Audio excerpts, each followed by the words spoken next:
post-Twilight era of the 2010s, it was difficult to know whether vampires could still be taken seriously as horror movie monsters. But, similarly to filmmakers like Abel Ferrara and Larry Fessenden in the 90s, indie and art house directors continued making artistic, genre-defying vampire films using the classic tropes and archetypes. In 2013, acclaimed indie director Jim Jarmusch made an offbeat, hypnotic and stylish film about the mundanity of life as an aging vampire. 1 year later, a British-born American director, Anna Lily Amirpour, made her feature directorial debut with what she described as the first ever Iranian vampire spaghetti western. Both these films garnered huge critical acclaim and helped usher horror into its new golden era. Eve, you're ruthless. You're brutal. I'm a survivor, baby. Join me as we continue exploring the evolution of the vampire, and we discuss Only Lovers Left Alive and A Girl Walks Home Alone at Night.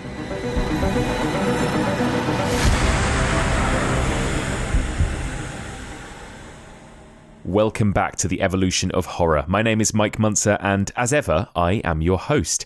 If you're tuning in for the first time, then welcome. In this podcast, we explore and dissect the history and the evolution of the horror genre by looking at particular subgenres one series at a time. We are currently in the middle of our 8th series exploring the evolution of the vampire, and this is part 23. As we reach the end of our series, we're talking about a few brilliant vampire movies from the last 10 years. And this week, as that intro suggested, we're going to be discussing Only Lovers Left Alive from 2013 and A Girl Walks Home Alone at Night from 2014. Both of these discussions will be spoilerific. Please give them both a watch. They are well worth it before listening to our discussion.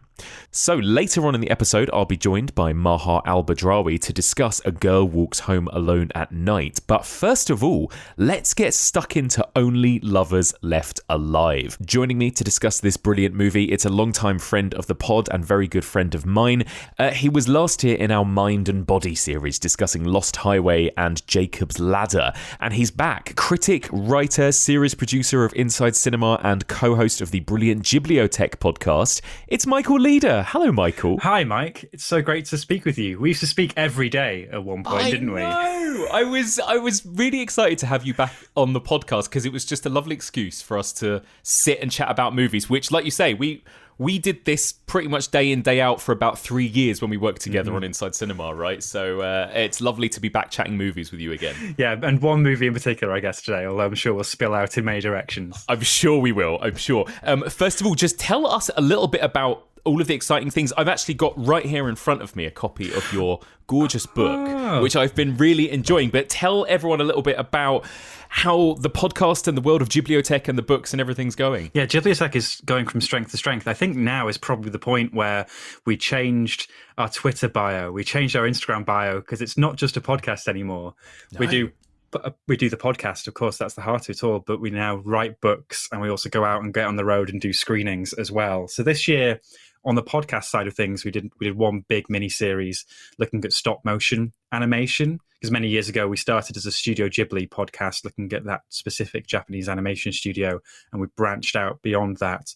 But with stop-motion, we started with Henry Selick, so The Nightmare Before Christmas, all the way up to Coraline, and then we followed the studio behind Coraline, Leica, through their films like Paranorman, Kubo and the Two Strings, Missing Link. So we ended up with this podcast mini-series looking at essentially 30 odd years of stop-motion animation, sort of looking ahead to what has become almost the year of stop-motion animation, particularly at Netflix, where you have Wendell and Wild, Henry Selick's first film in a decade, and also Pinocchio, Guillermo del Toro's film, both of which we've not yet covered on the podcast, but we will eventually soon. But while that's been going on the airwaves, we've just released this book, The Anime Movie Guide, which is a follow-up to the book we put out last year, which was just called Bibliothek, the unofficial guide to the movies of Studio Ghibli. That was the book that was 20-odd films made by Ghibli, from My Neighbor Totoro to Spirited Away, Princess Mononoke,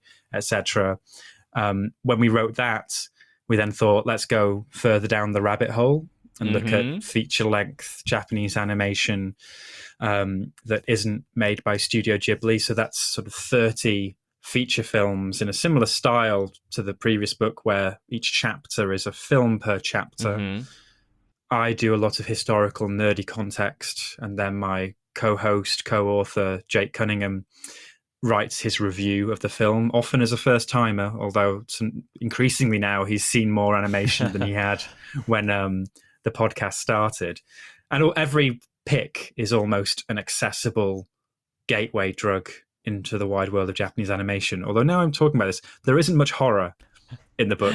I don't know if you've noticed that, Mike. You're about to take me to task for it. I did, but no, of course not. But no, I mean, there's some really great stuff, and it is such a world that I know so relatively little about, to be honest. But I love reading it, and it's going chronologically, right? Yeah, and I really love, especially kind of some of those earlier titles that I'd never even heard of before it gets to some of the bigger in my head things, that I knew about. And it's a really lovely structure that, like you say, you kind of provide the kind of historical context to it, and then Jake comes in with a review, often a review having watched it for the first time for the book, I guess. Absolutely. Right? And the number of 30 films feels quite fun because it's not comprehensive. It's not 1,000 anime films to see before you die.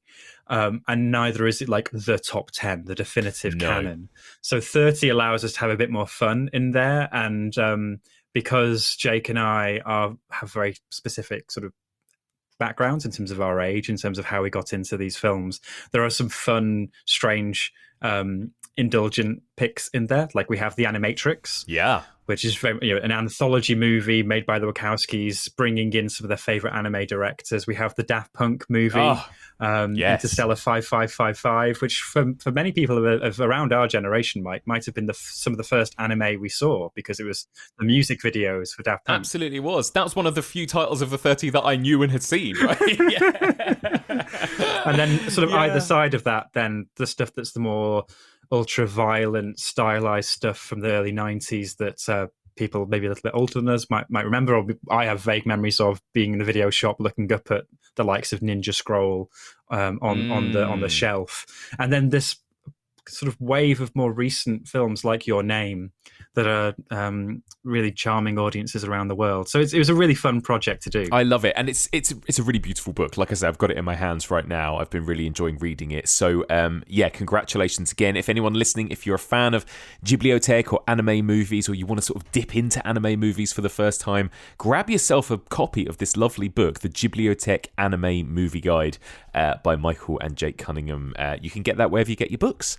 So, Michael, let me ask you about this subgenre, the vampire movie. What are your thoughts generally on vampire films? Have you hit upon what defines a vampire movie yet, Mike? Because surely that's the thing I would say, that a vampire movie is a movie with a vampire in. So as a subgenre, there are many tropes that can go between the films, but it's not necessarily like let's say a zombie movie where there is sort of like the text, and most texts are sort of responding to it. Yes. Vampire movies come in all shapes and sizes. So while I do say, when I was thinking about this before the podcast, there are dozens of vampire movies that I love, and some of the sort of foundational supernatural or horror movie experiences of my life are vampire movies. Interview with the Vampire was a massive thing for me. Buffy the Vampire Slayer as a teenager, I was one of those. One of those teenage fans. But then vampire films is a funny one to sort of nail your flag to, right? You're absolutely right. Yeah, you're absolutely right. Like, it's so true. When you think of a slasher movie, you have those very, very rigid kind of parameters and tropes. Same with a zombie movie, like you said. Yeah, you're right. With a vampire movie, it's just a movie with a vampire in it. And that can be anything from a romance to a comedy to a drama to a scary horror. And then I suppose that makes it such a unique proposition, although please school me on this, because I guess of the Universal monsters, compared to the Mummy or the other Universal monsters, the vampire is probably the most enduring, because they always seem to be contemporary. Yes, absolutely. And then because of that very specific link with 19th century Gothic fiction, which on the one hand was taking from folklore, but on the other was addressing forward-thinking concerns. Yeah. Also quite transgressive concerns. The sort of the sort of erotic lesbian aspect of Carmilla that's kind of come through into all the films. It just means that the vampire movie in general can be very flexible, but then every generation just seems to have its own very innovative, distinctive spin on it. Because even you go back to the Universal Dracula, that was a unique spin on. It wasn't a faithful adaptation of Bram Stoker, was it? No, exactly. So, look at the scope of different types of Dracula adaptations we've had over the years. Yeah, you're so right. And what I found really interesting this series is that a lot of horror fans have actually said that it's not one of their favourite subgenres. And I wonder if that's because, particularly of kind of our generation, Michael, like you said, growing up in the 90s, vampire movies sort of softened maybe a little bit, arguably, like, you know, from maybe The Lost Boys into Buffy, Interview with the Vampire, and then into things like Twilight.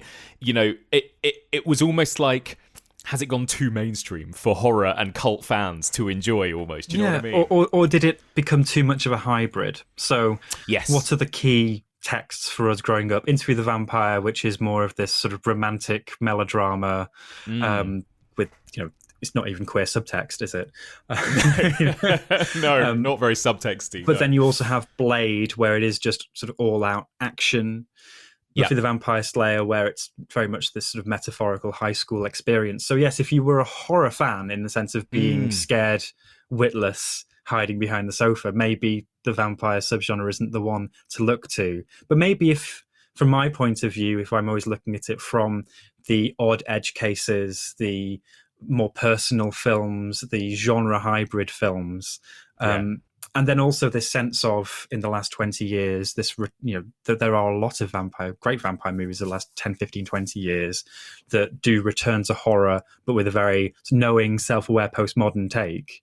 That's a good subgenre for that, I think. It is. It's such a good one, and I think it's because it's such a well-known monster. Like, you don't need to establish what a vampire is anymore. We all know what a vampire is, so therefore you can have fun with the tropes and the conventions and the monsters. One thing I love as well is that vampire is synonymous with Dracula, right?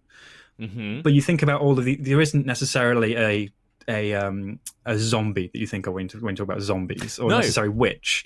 Frankenstein's monster is Frankenstein's monster. There is no sort of generic sort of Frankensteinian monster kind of subgenre. So that's what's so great about vampires, is it can be really hyper specific to this one character, or it could be this generic label for a sort of tradition of storytelling that can be applied to all of the cinema genres. It's the fact that it's you know, as a storytelling tradition growing up alongside cinema, because it was so, you know, those, particularly Dracula, was so close to the advent of cinema in the late 19th century. Or it's almost as if cinema craft grows around vampire fiction, or the sense of the shadows, and sense of the cinematography, both the sort of German expressionism and the noirish aspects are all there within vampire cinema, and to the point where something like Francis Ford Coppola's Bram Stoker's Dracula is just as much an exercise in film history as it is in vampire fiction. So true. Because of all of the techniques he's using within the film and the in-camera techniques. So good. And I loved, and I think that, you know, the really interesting thing about vampires is that kind of alluring sexual element as well, that it's a monster that, you know, again, this goes back to this idea, it's not necessarily always the most frightening monster. It can actually be the opposite, right? It can be alluring, it can be seductive. You know, you want to turn into a vampire. It sort of toes so many lines between these dichotomies, right? The fact that it is quite alluring, as you say, but it's also quite horrifying, the idea of living forever. Yes, yeah. And then the way that can be flipped, famously, you want to stay in a 9-year-old's body for the rest of your life. But then the way that it is, in some ways, has these sort of queer subtexts, but in other ways it is this sort of very erotically charged, hyper, sort of sexualized in a straight way as well. You can have the sort of domineering sort of allegories there about certain characters, and also the way that so many aspects of the tropes of it, the sort of sense of the contamination of the blood, the desires and the diets and the thirst behind it all just seems to always be relevant to whatever cultural moment that you could throw at them. Definitely. So it's as a fan of the genre, it is just that sense of you can pick up a vampire movie from almost any decade, I suppose. It's similar to slashers in the way that you did in your miniseries. It's like it reflects so many of the fears of the time in slasher movies. But vampires, it's almost like in 4 dimensions, because it's not just the fears, it's the desires as well. So true. It's so true. Well, I feel like all of these topics we're going to touch upon in this movie. So let's get into Only Lovers Left Alive from 2013.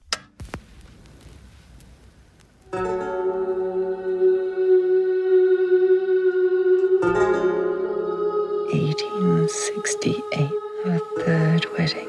You look so young. Give my regards to that suicidally romantic scoundrel. Well, let's hope he's just romantic. You being so reclusive and everything is probably only going to make people more interested in your music. Yeah. What a drag.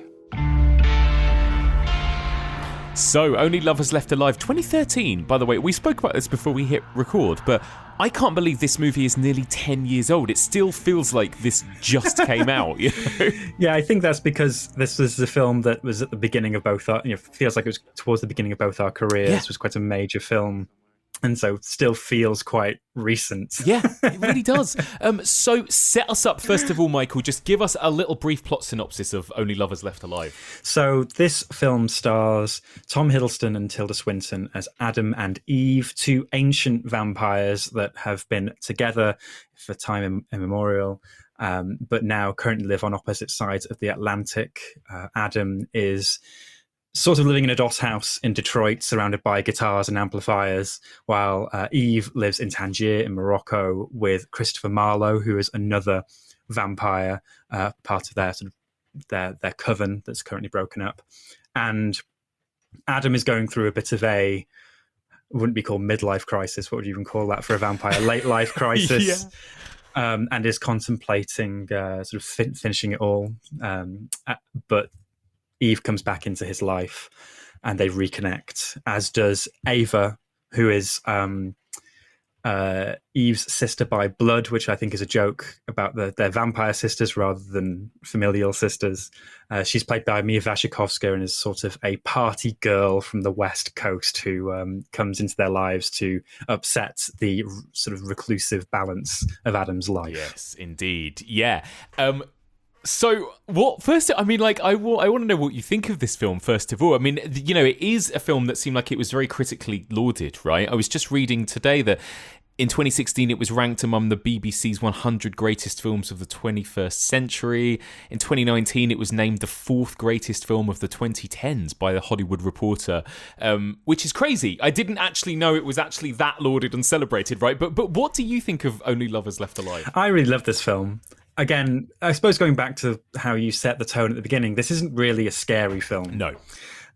You're stretching the boundaries of what horror is here. But I love this. I like Jim Jarmusch's films in general.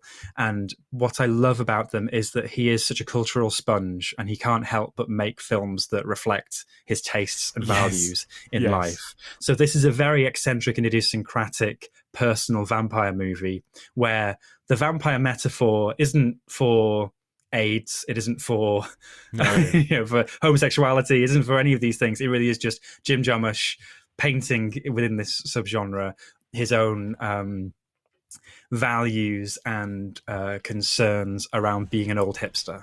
Yeah, that is it. That is basically the perfect way to describe this film. It's about an aging hipster, right? Whether that is Jim Jarmusch or the characters in this film.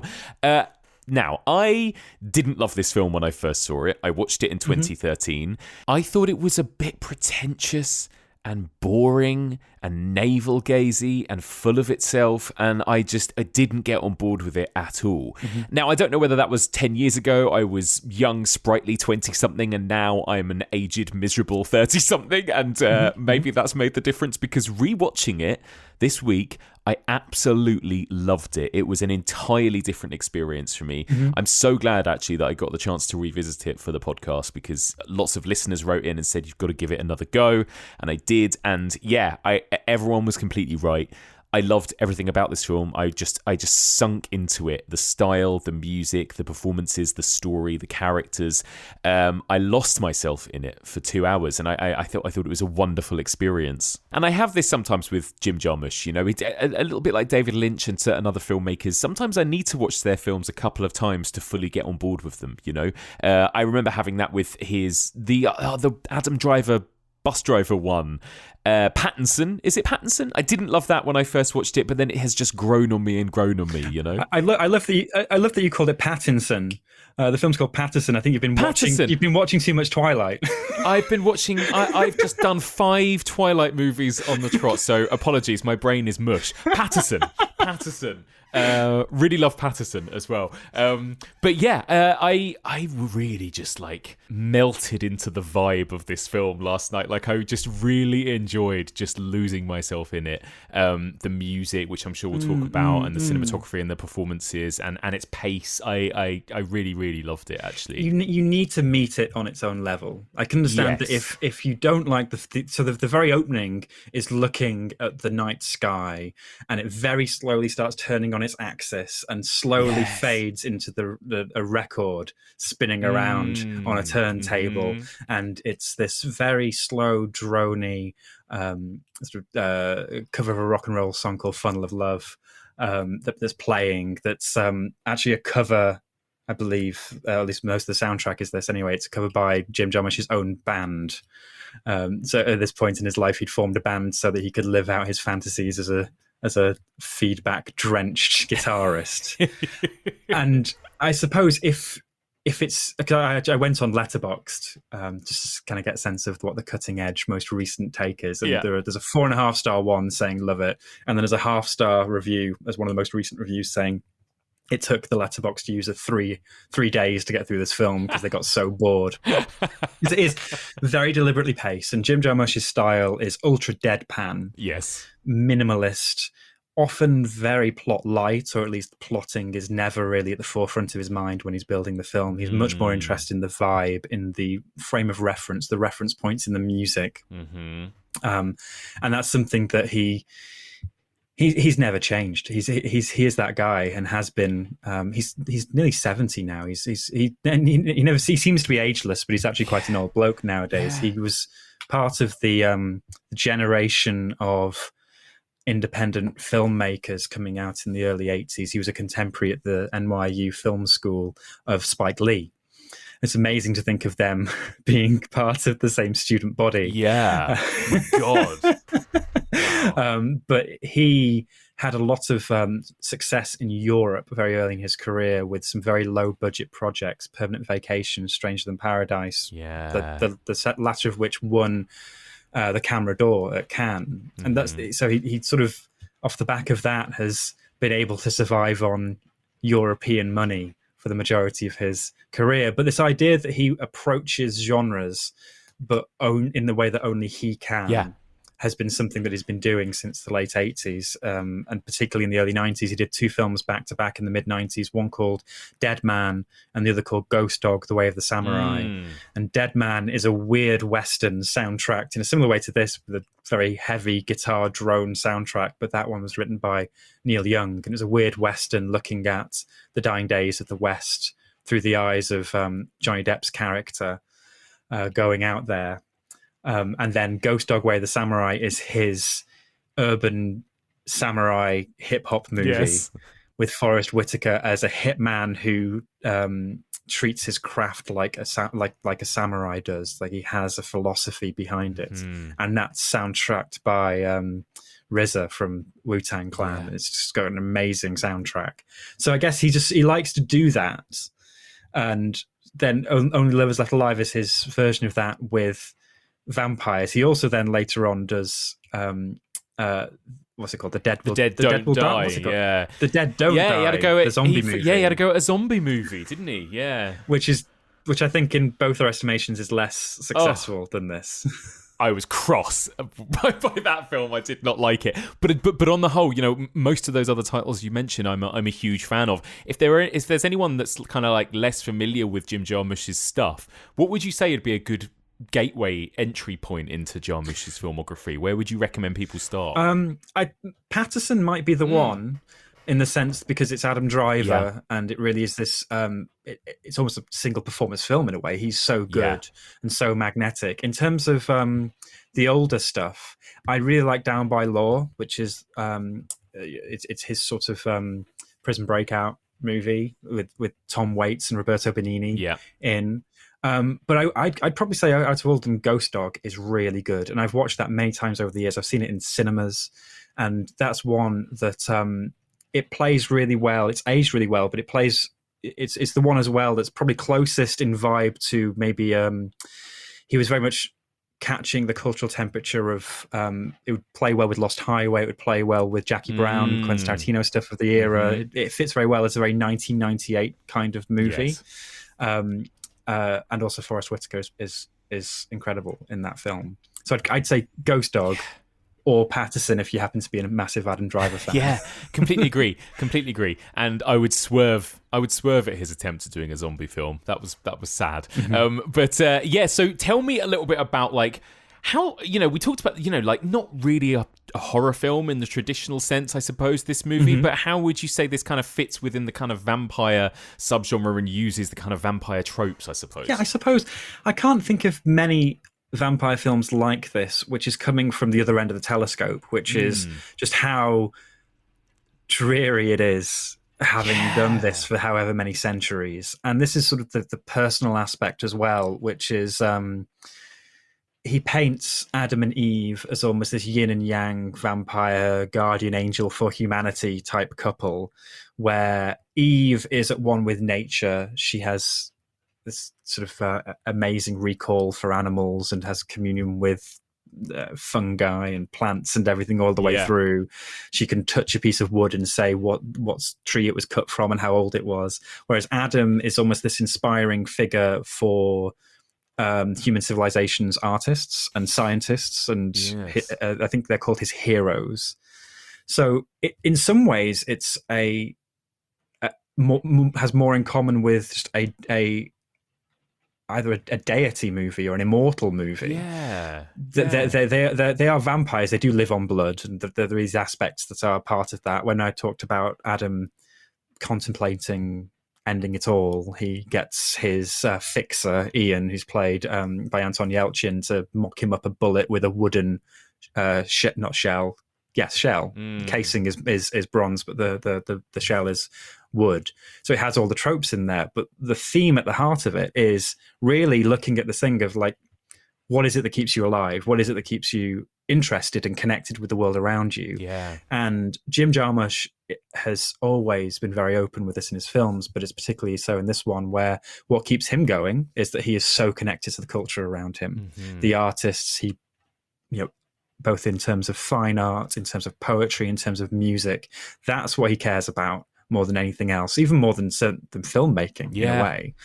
And very early on, you have this wonderful camera pan around Adam's bedroom where he has his shrine to his heroes on the wall, which as soon as I got, you know, you couldn't do it in the cinema, of course, but once I was at home, I was able to just freeze frame that. And see, it's like, who are all these pictures on the wall? Who are these people that he either admired or has inspired over the years? And it's like Buster Keaton, Jimi Hendrix. There's all sorts of people up there. Miles Davis, I think you see at some point, Thelonious Monk. And Adam's in this funk at this point where he's living in Detroit, very much a sort of post-financial crisis Detroit, where all the factories have closed down. There's a beautiful scene where they go to the old opera house that is now a car park. And what do you do when you feel like the civilization around you is going in the wrong direction? And he's creating music, and Eve comes back into his life to help him reconnect with that. I find it so... There's some really wonderful bits in this. Where when Eve is packing to go and see him, course, vampires don't need clothes. Yeah. So she just packs 2 cases full of books. Yeah. And she's just like scanning through all this poetry and just filling it up with like a new translation of Don Quixote there and David Foster Wallace. And it's like, and it's the idea is like, what do they live on blood, but also these characters need to live on culture and art and poetry and everything to keep them going. I love that when she lands in Detroit and he's driving her around, they go for a little nighttime landmark spotting tour, and they go to Jack White's house. Yeah, I know. Amazing.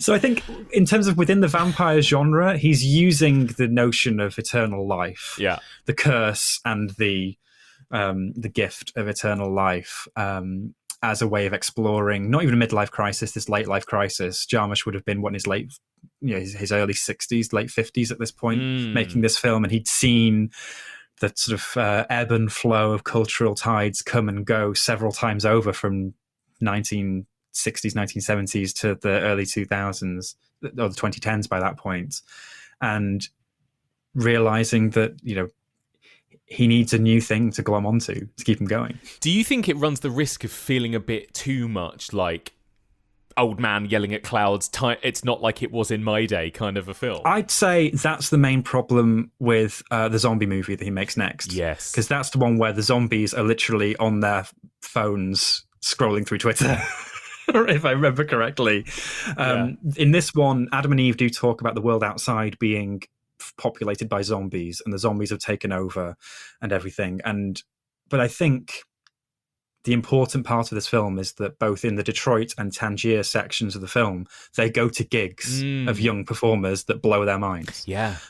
So there's White Hills, the American band that they see in Detroit, and then in Tangier there's that beautiful Lebanese singer they see. Mm-hmm. So that is what keeps it, I think. Yeah. But also, I think also that it's such a contained, reclusive film. You don't see much of the world outside their window, that the world is just his own personal world, right? Yeah. And it could just be as simple as picking up a guitar, an old guitar from the 1950s, and plugging it into your tube amp, and discovering a new chord shape or tuning or something that suddenly is what gives you that, revivifies you and gives you that life essence. Totally. I totally agree with you, and I think there is something, and I love what you said there about, you know, yes, they need blood to survive, but actually it isn't really a film about their kind of lust or thirst for blood as it is about their thirst for culture, like you said, right? Mm-hmm. That is really what they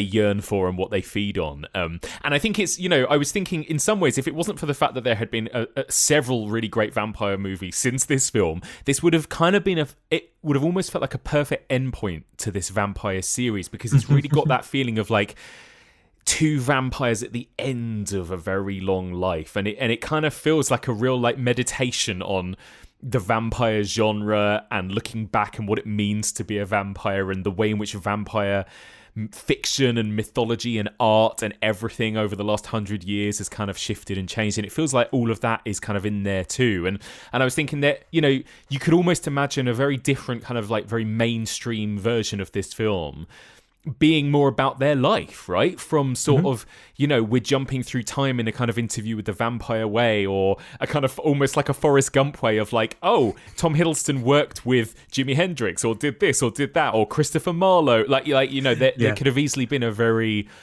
fun, poppy kind of version of this film, but it's very deliberately chosen to kind of keep it super contained, right? And more about these two slightly more sort of tired souls who have lived this life that we haven't seen, you know? Yeah, contained but then abstracted. So it's all of the sort of subtext and the personal artist's pen, auteurist kind of thing is just what the film is, and it's not interested in the lore and story, because instead he just drops in little lines every now and then. I love the line that John Hurt's character, which is Christopher Marlowe, has, where they've hinted all the way through that he actually he was turned into a vampire and then gave all of his work to a guy called William Shakespeare, who went on, because the sort of almost the vampire's curse is they can only inspire the humans, they can't take any of the glory for themselves. Yeah. And he just looks at Adam and says, "I wish I knew you when I was writing Hamlet." Yeah.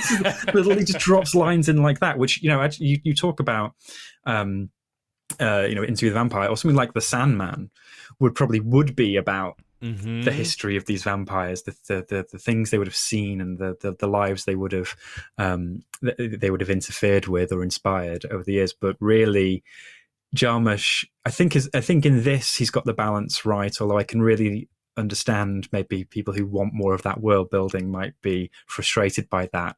He's so deadpan, and he's so locked into his own step that there are these moments, even though we say that they're not interested, the film's not interested in the sort of the daily life of being a vampire. It does have these scenes, and there are some really fun scenes, like when he goes to see Jeffrey Wright's character to get his connection for some blood. Yes. And in other movies, the entire movie would be about how do you get blood in this day and age, and how do you make these connections with doctors who will give you this sort of special vials of blood. And instead, that scene is just some very silly gags where Adam and the Doctor are just calling each other different code names.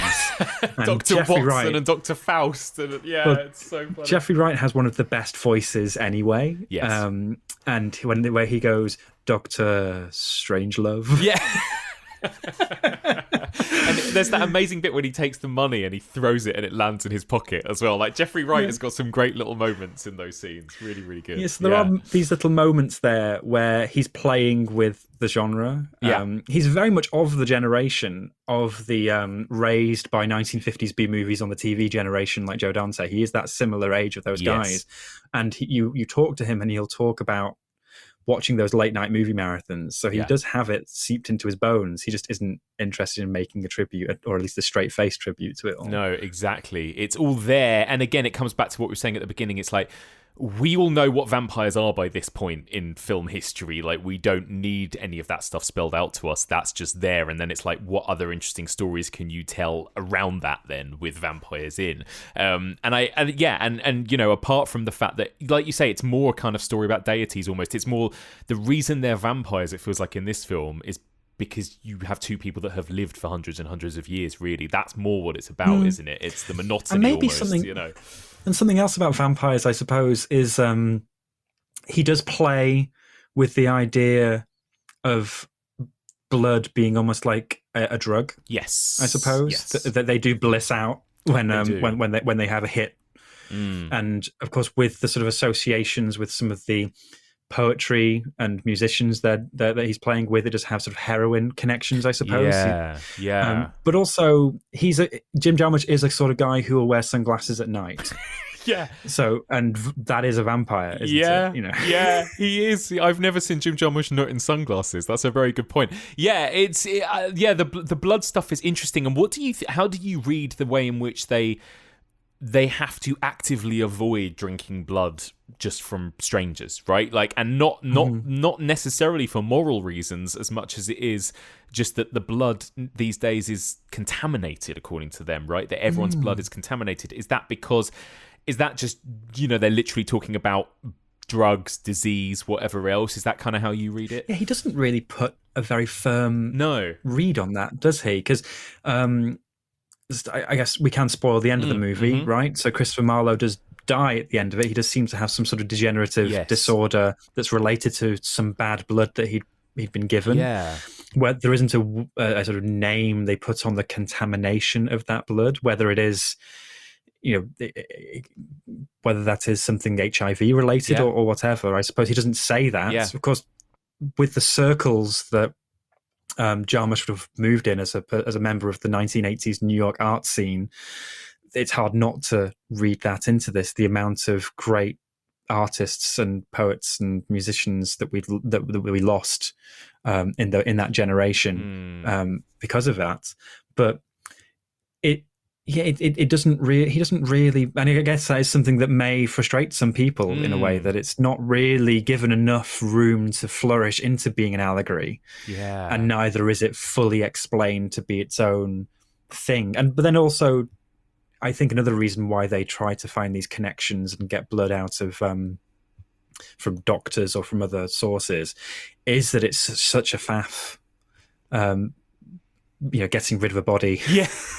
Yes, as we Didn't they see. say something like, this isn't London in the Yes, the tuberculosis. plague. You can't something.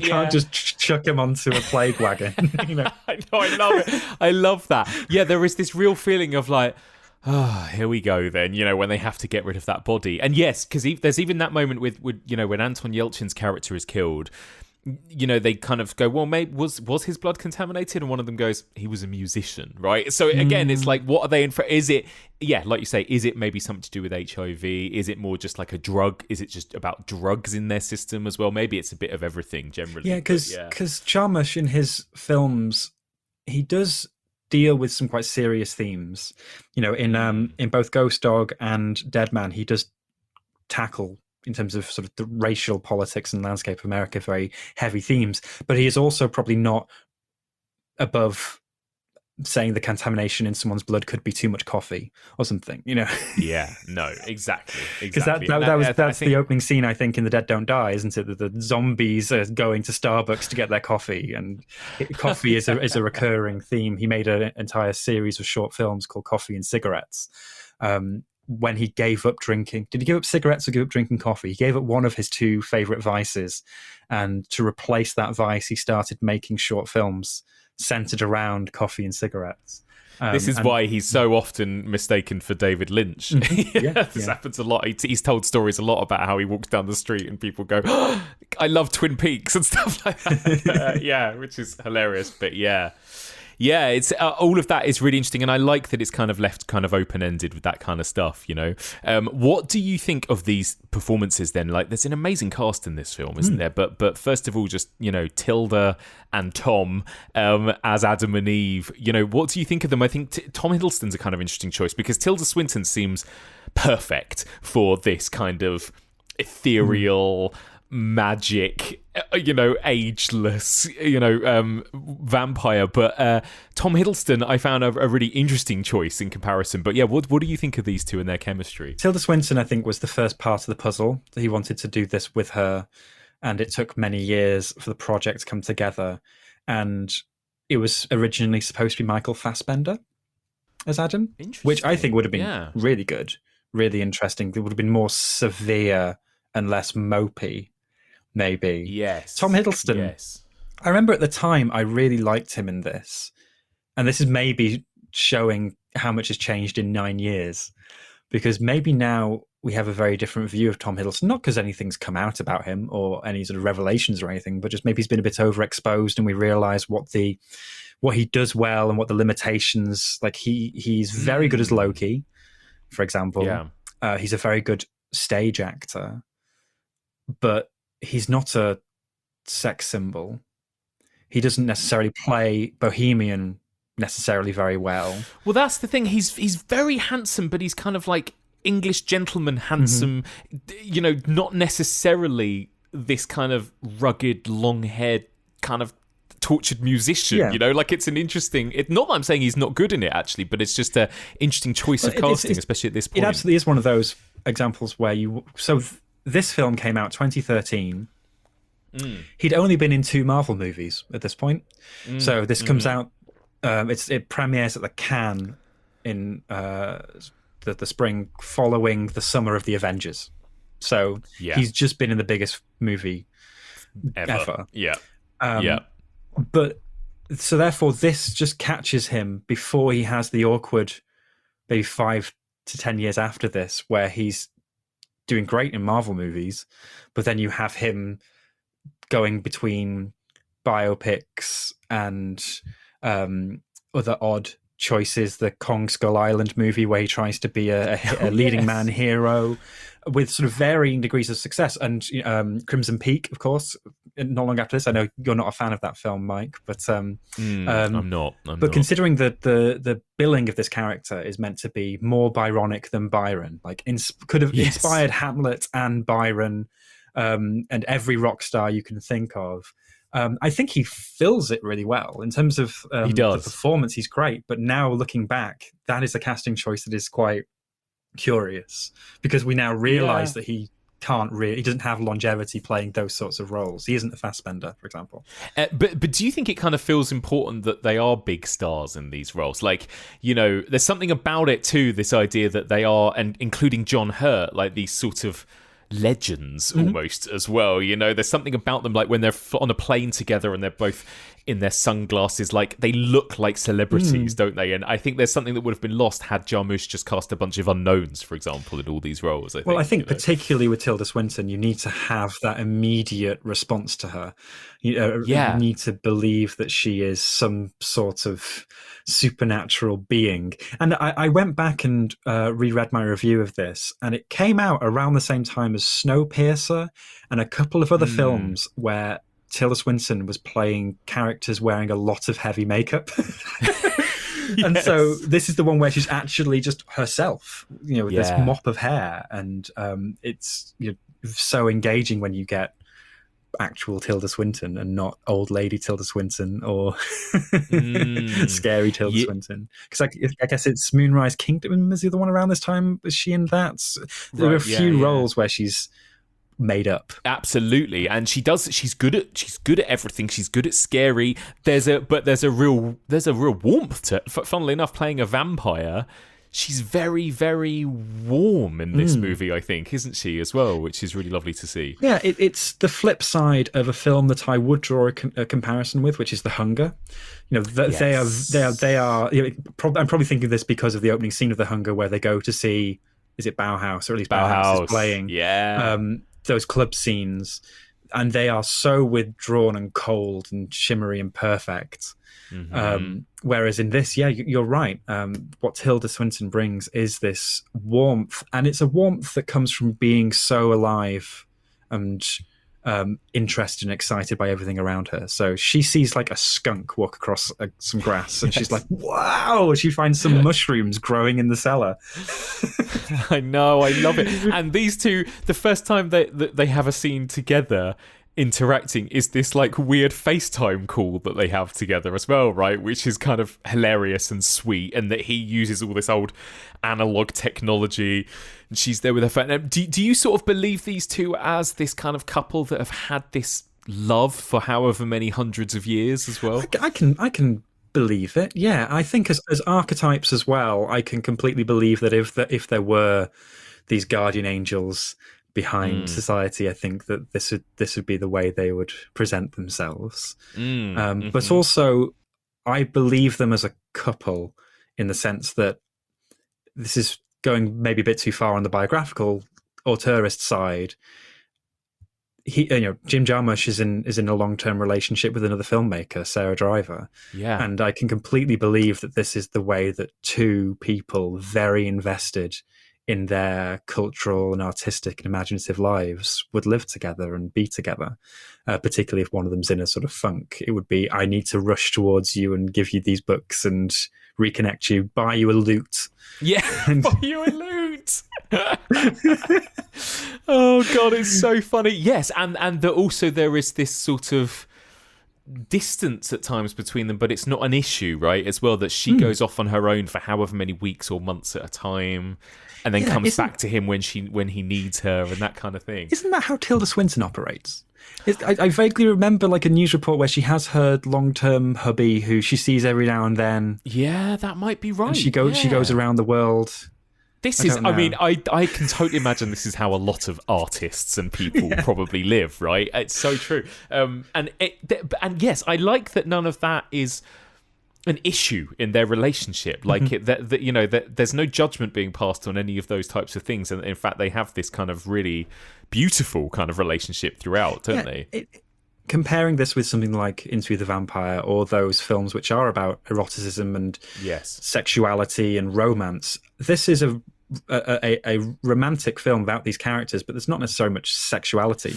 No. Again, there is that feeling that we're seeing them after that point, right? That maybe 200 years ago they were this incredibly passionate, erotic, couldn't get their hands off each other vampire couple, and now they've moved beyond that into something more sweet and tender and different almost, And all of that feeling is instead invested still in each other, but also in this these experiences they have in the music and everything that they consume. It's something Jarmusch is surprisingly great at this kind of thing. Like Patterson, one of the sweetest things is about Patterson and his wife or his partner's relationship to each other, right? And his support of her with her cupcakes, is it? And her support of him with his poetry and stuff. And like these really sweet low-key relationships that he kind of creates on screen feel so real as well, and not the sort of relationships that we often see in cinema as well, you know? Absolutely. And I think this is one of his better films because it has such a great ensemble beyond that. And it is such a shame revisiting this film 9 years on that the two characters that die on screen in this film are the two actors that have passed away in the years since. So both John Hurt and Anton Yelchin. And I loved John Hurt's one of my favorite actors. Yeah. And this was he was still in films for a number of years after this, all the way up to Jackie, which I think was that released posthumously, or at least was maybe the last. But he has such a rugged, weathered, but so magnetic presence on screen, and has access to, or at least can come to resemble or stand for so much culture and so much poetry. With that access he has, in the way that a lot of actors that generation do, that access they have to both the fact that they really worked hard on their craft, but also have Shakespeare at their fingertips. Yes. So having him there to stand for all that is perfect casting. And then Anton Yelchin on the other side. I mean, what a loss he was, because he's so funny, so grounded, and such a good audience surrogate. Yes. Where he is just this sort of hanger-on in the rock scene for Detroit who thinks he's lucked himself into the next great reclusive musician and will do anything for him. There's something so pure about that performance. But he's just the right type of lightness that you need to balance out we said pretentiousness, or at least just the weightiness or the big feelings of all the other characters.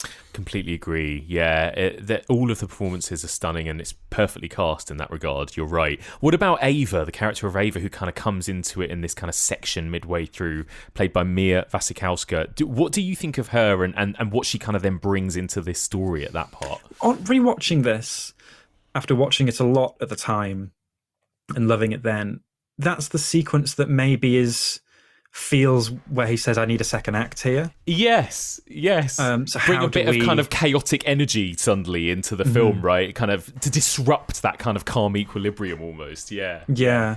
Or I doubt Jim Jarmusch thinks in this way, but he needs some sort of motivator to. He clearly, the film is so structured in the way where it's Detroit and Tangier, Adam and Eve, and we're going to end here and start there. So, but we need something in the middle. And I really like Mia Wasikowska. She's not been in a great deal in the last few years. She was very much an it girl for a handful of years after Alice in Wonderland, Stoker, etc. Crimson Peak, another mention of that one. Yeah, it's true.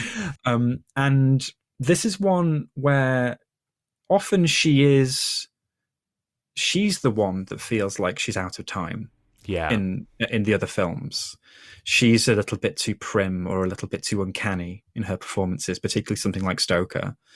Whereas here, she's the one that is still loving life and living large. And is disruptive in her chaotic energy compared to the composure of the other vampires. And so, in terms of that, she fits the bill perfectly, doesn't she? But it is the one component of the film where if this was like a 45-minute long short or an anthology special on Netflix, I could imagine just smushing this together and taking her out, because also she kicks up all of this sense of, don't they mention we can't have what happened in Paris happen again. Ooh, so she also brings with her all these questions about what their coven is, what their family is, what the other vampires are beyond the four that we see. Yeah. And are they blood? She says that they're sisters, right? Ava and Eve. But are they really? And she sort of says, well, in that we are blood connected or something like that. And it's like, well, is that a vampire thing, or were you literally once sisters as well? I like all of that. If you want the franchise version of this, she's the person that asks so many of the questions. But I suppose she's there to give the other point of view, or the other way of living as a vampire, which is having no responsibilities. She clearly has some connection to music and to people. She's almost like a social animal rather than a creative animal or a natural animal that Eve is and Adam is. But so she's more of a social person, but she has those appetites that they have long suppressed, in the sense that if she doesn't get drunk, she at least has her wild night with Ian, which I love that deadpan line delivery the next morning where he's like, "You drank?" And then a great beat, a little pause. Ian. Yeah. I mean, what a great name anyway to give Ian. the character. It's so, I know, I love it. And it is low-key hilarious at times, this film as well, isn't it? That's the other thing. Like those moments of comedy work really well. And then how do you kind of interpret the ending? I mean, like there is this feeling in the final act that, like, is this it for these two? Because they seem to have their supply of the good stuff, of the good blood has kind of dried up by the seams of it, right? And it's like, and then they end in at this point where, are they going to go back to feeding on people? Obviously, they're going to attack that woman, that musician, and the guy that she's with. Are they going to turn them? Is this the beginning of a new chapter for them? Is this the end for them? Like, what do you think of the way this story kind of concludes? So, Jarmusch has never been a storyteller.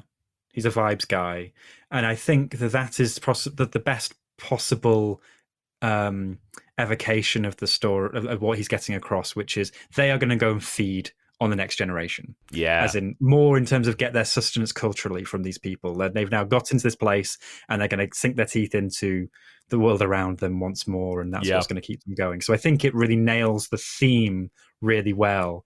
It's always sort of landed awkwardly with me on a plot level, because it just feels like considering they've been around so long, it feels like that desperation suddenly comes out of nowhere, where they have no blood and they're sort of passing out on the street, and surely they've put their thousands of years of existence behind them, have planned better than that.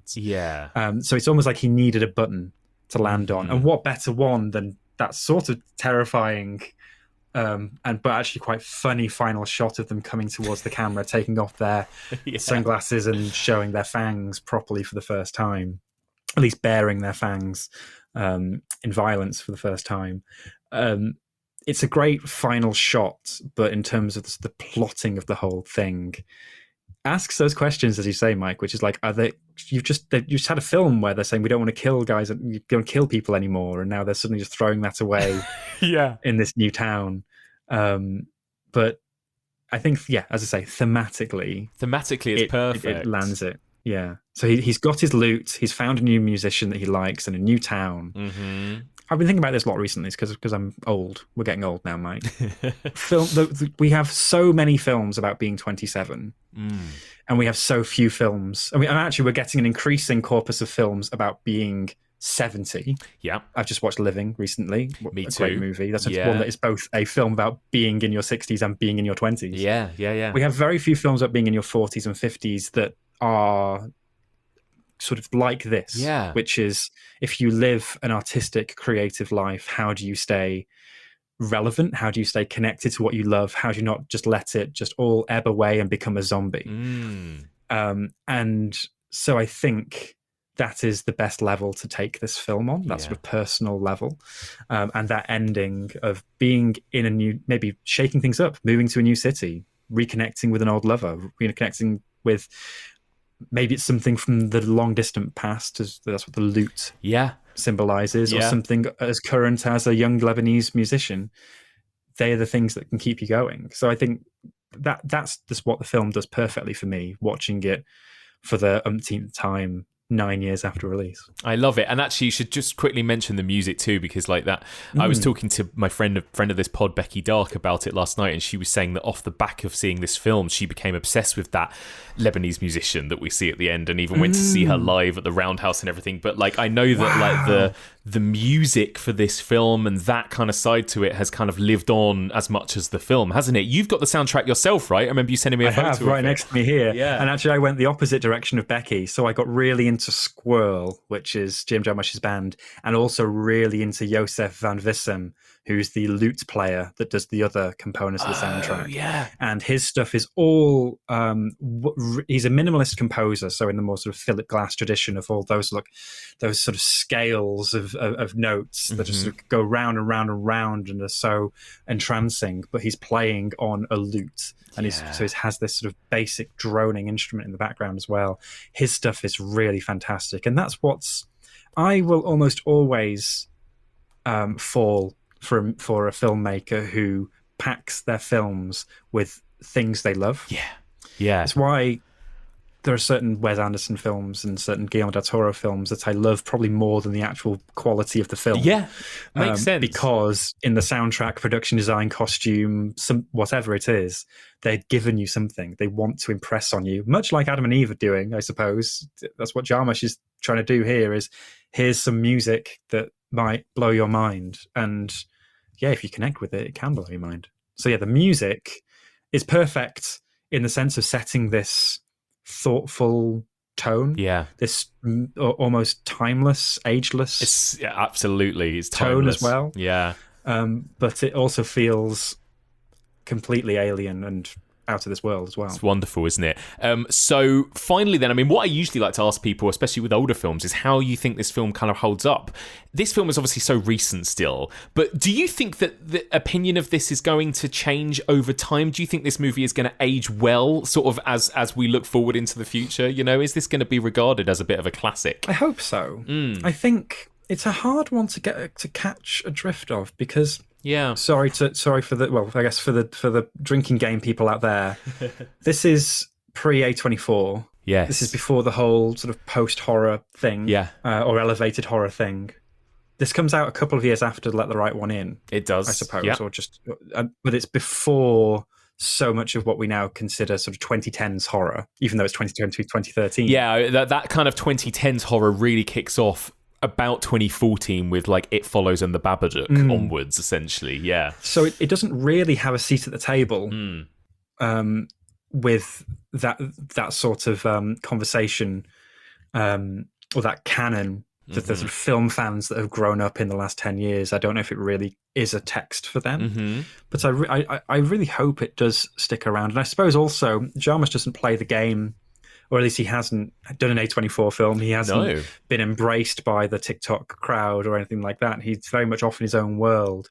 So this film hasn't had the chance to be discovered or rediscovered or reassessed in that way. I really hope that because of that thoughtful aspect, that use of the vampire subgenre, as we said, to really explore personal themes about a connection to a world in decay, because this is something you must talk about all the time on this podcast, is that so often horror can be connected to the world around us. Yeah.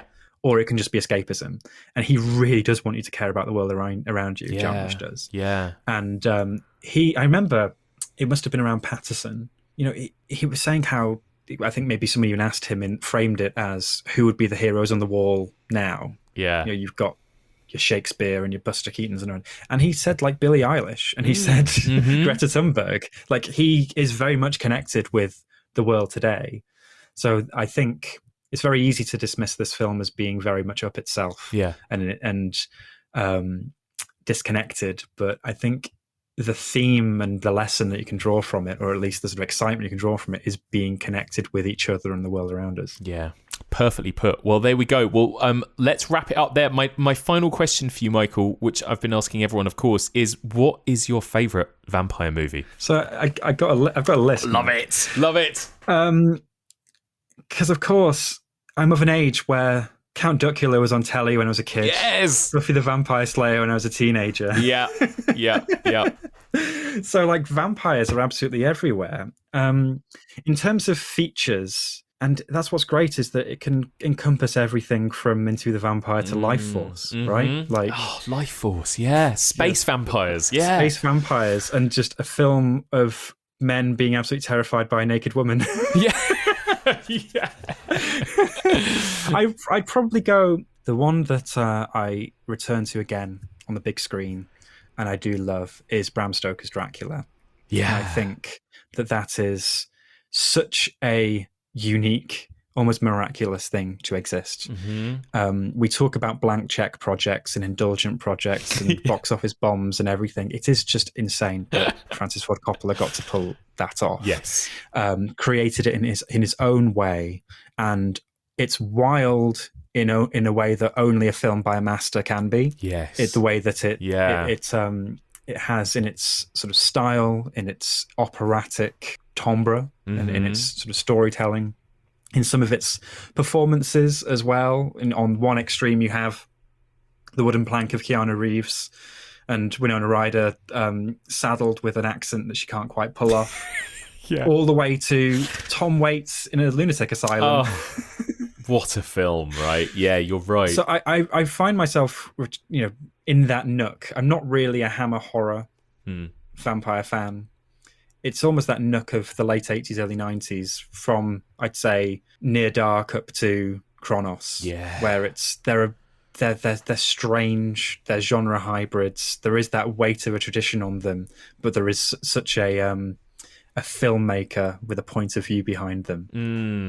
But I'll go for Bram Stoker's Dracula and then Kronos behind it. Oh, Kronos! What a film Kronos is as well, right? Like, absolutely. Guillermo has been up and down for me over the last decade, but like that early stuff, Kronos is just unbelievable. It's so good. Well, there we go. Well, Michael, thank you so much. It's been such a joy to get and to sit and chat films with you again. Thank you so much for coming. And just remind people where they can find more of your stuff, your podcast, your books, everything else out there in the world. Everything falls under Ghibliotheque nowadays. That's GhibliotheQue. We've got the new book out, which is the Ghibliotheque Anime Movie Guide, which is on sale pretty much everywhere now. We're doing screenings up and down the country for the rest of the year and into 2023. So, but that's all on our Twitter page or Instagram page if you find that. And also, I'm just Michael J. Leader on Twitter if you want to keep up with the nerdy stuff I'm posting on there. Yes, love it. Michael, thank you so much for joining me. Thanks, Mike. A big thank you to the brilliant Michael Leader. It's always such a treat to have Michael on the podcast. What a fun film to discuss as well. I'm so glad that you guys all persuaded me to give that film another go and watch it again, because I really, really enjoyed going back to it.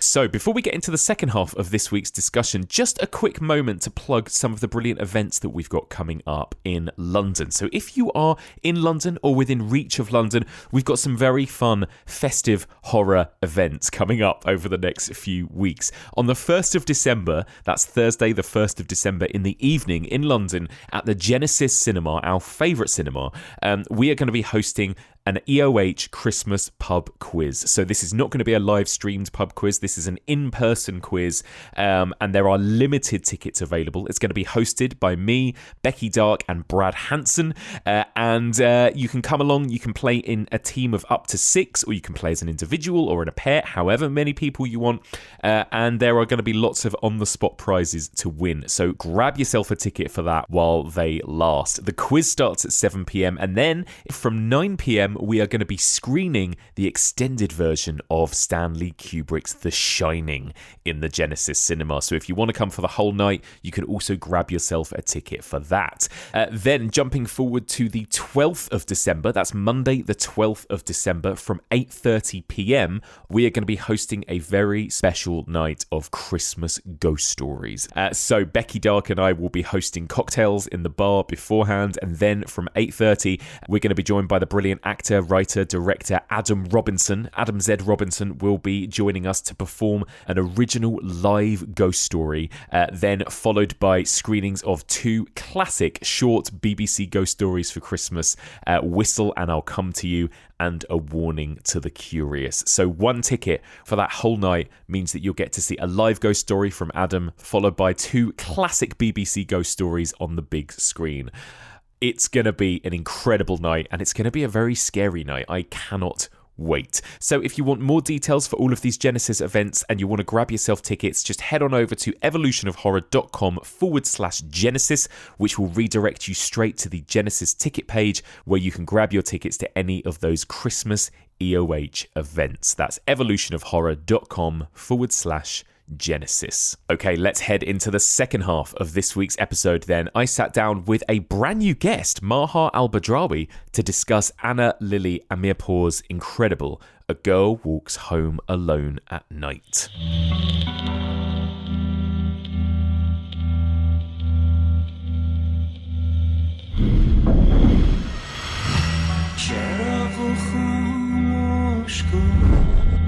نصف شبی کجا بودی؟ دختر در تاریکی کنده قد منو نمیدونی. چیزی که میبینی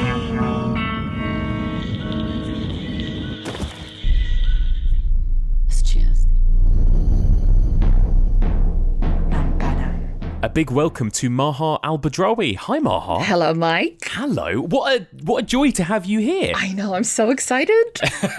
So excited. This is very exciting. We've known each other a few years now. We've worked together in the past and that kind of thing. But just for people listening, tell us a little bit about sort of who you are and what you do. So I'm a freelance video producer. I'm a self-shooting video producer. I work for lots of different wonderful clients. Right now I'm working a lot mostly for MTV, doing MTV movies and also the BFI. Nice. And I love it. I've somehow managed to carve the exact niche that I wanted for myself. And actually, Mike, I have you to thank for that, don't I? Because when I moved over here from New Zealand 4 years ago, and I was like still jet lagged, wondering where the hell I was. I saw you sitting on a desk and I was like, can I please take you out for coffee? Mm-hmm. And, I don't know, like you tell me what London's about. And then you were like, oh, I don't know if I can really help you. My niche is like movie journalism. And I was like, oh my good God. I know. It was great because we were both working in a job that was great, but also maybe like not quite the area we both wanted to do. And I think it was like, oh, brilliant. I found a kindred spirit here. I found a fellow film nerd, basically. And it was perfect. Exactly. Yeah, it was exactly that way. And, I was very dazed. Like I just come from New Zealand and I'd come straight into like a London winter, which I was not prepared for.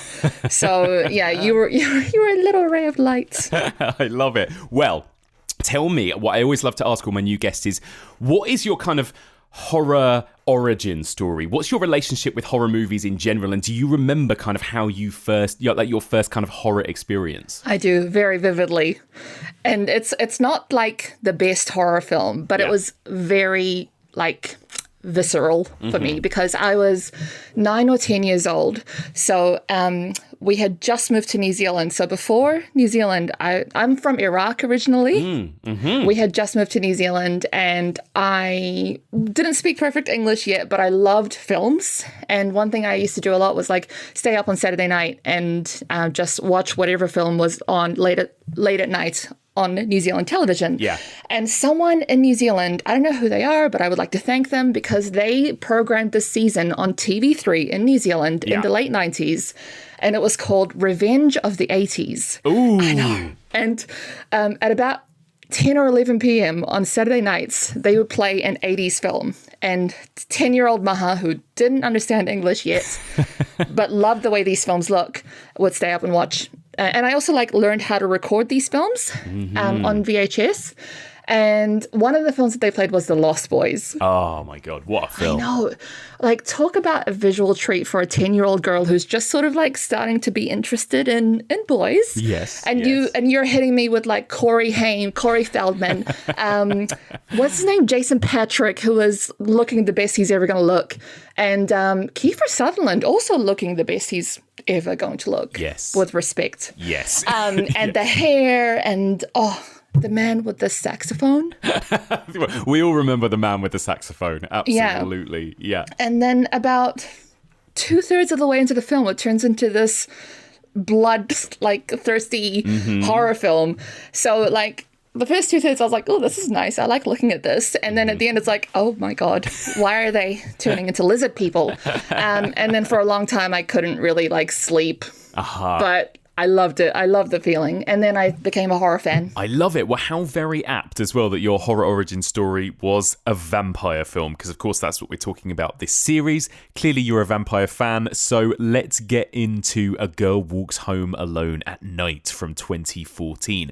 Maha, I always ask my guests to give me a little brief plot synopsis, so start us off, give us the story of A Girl Walks Home Alone at Night. Oh man, first of all, what a title. I know, right? A Girl Walks Home Alone at Night has the honor of being the first Iranian vampire western. Yes. And it's shot in breathtakingly crisp, anamorphic black and white with a killer soundtrack. And I think it's a love story about two tortured souls who find solace in each other in a desolate Iranian ghost city called Bad City.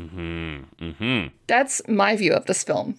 As of today. Yeah, and what's interesting, revisiting it, I kind of remember just how kind of thin the plot is, actually, right? It almost feels like a film that is more about the kind of the mood and the style and the visuals and the music than it is about the actual plot points. Do you know what I mean? I completely agree. And I actually had two completely different reactions the first time I watched it and the second time I watched it. Interesting. Tell me about that then. So the first time I watched it...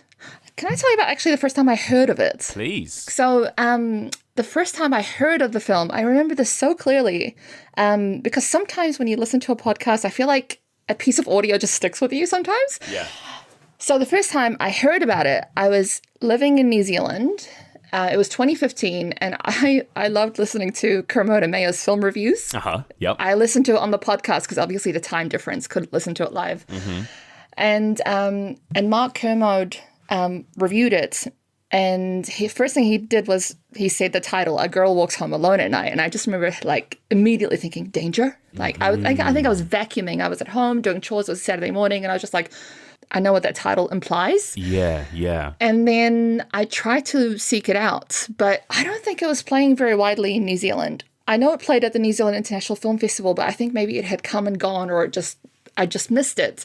But it always stayed in my mind. And I have this list of like 200 films that I want to watch that I started back in 2014. And it was on that list for a long time. Yeah. And then sometime late in the lockdown era, London. Yeah. So, fast forwarding to like 2021 London. Yeah. In the midst of, I don't know which lockdown, but I decided to watch it. And so the first time I watched it, we were in this like weird Twilight Zone period, and I absolutely loved it. And I remember thinking it was a film about it was like a revenge film. It was like a female revenge film. It was like we had this avenging angel who was going after bad men who frankly like deserved it. Like I didn't feel bad about a single kill in it.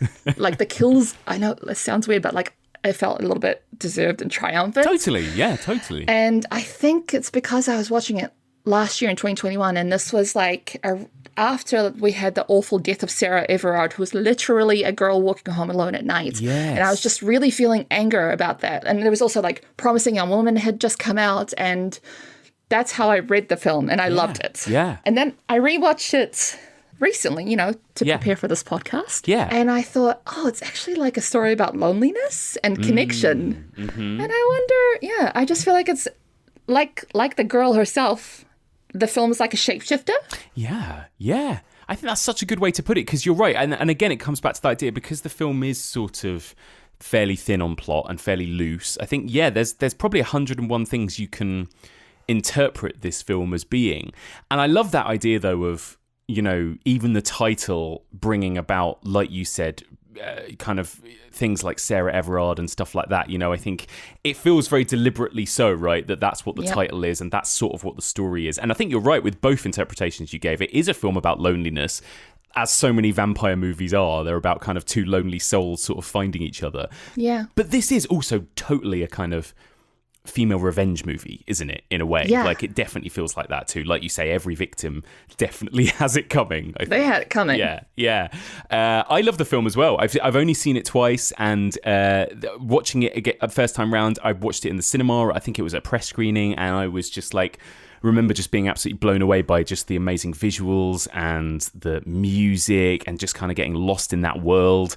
And then, similar to you, I kind of, when I rewatched it again, I think I became a little bit more emotionally involved in some of these like character arcs of these sort of lonely souls at the center of it, I suppose. So it's definitely a movie I think you can kind of keep appreciating the more you watch it, you know? Yeah, I think you find something new every single time you watch it, which is like so special.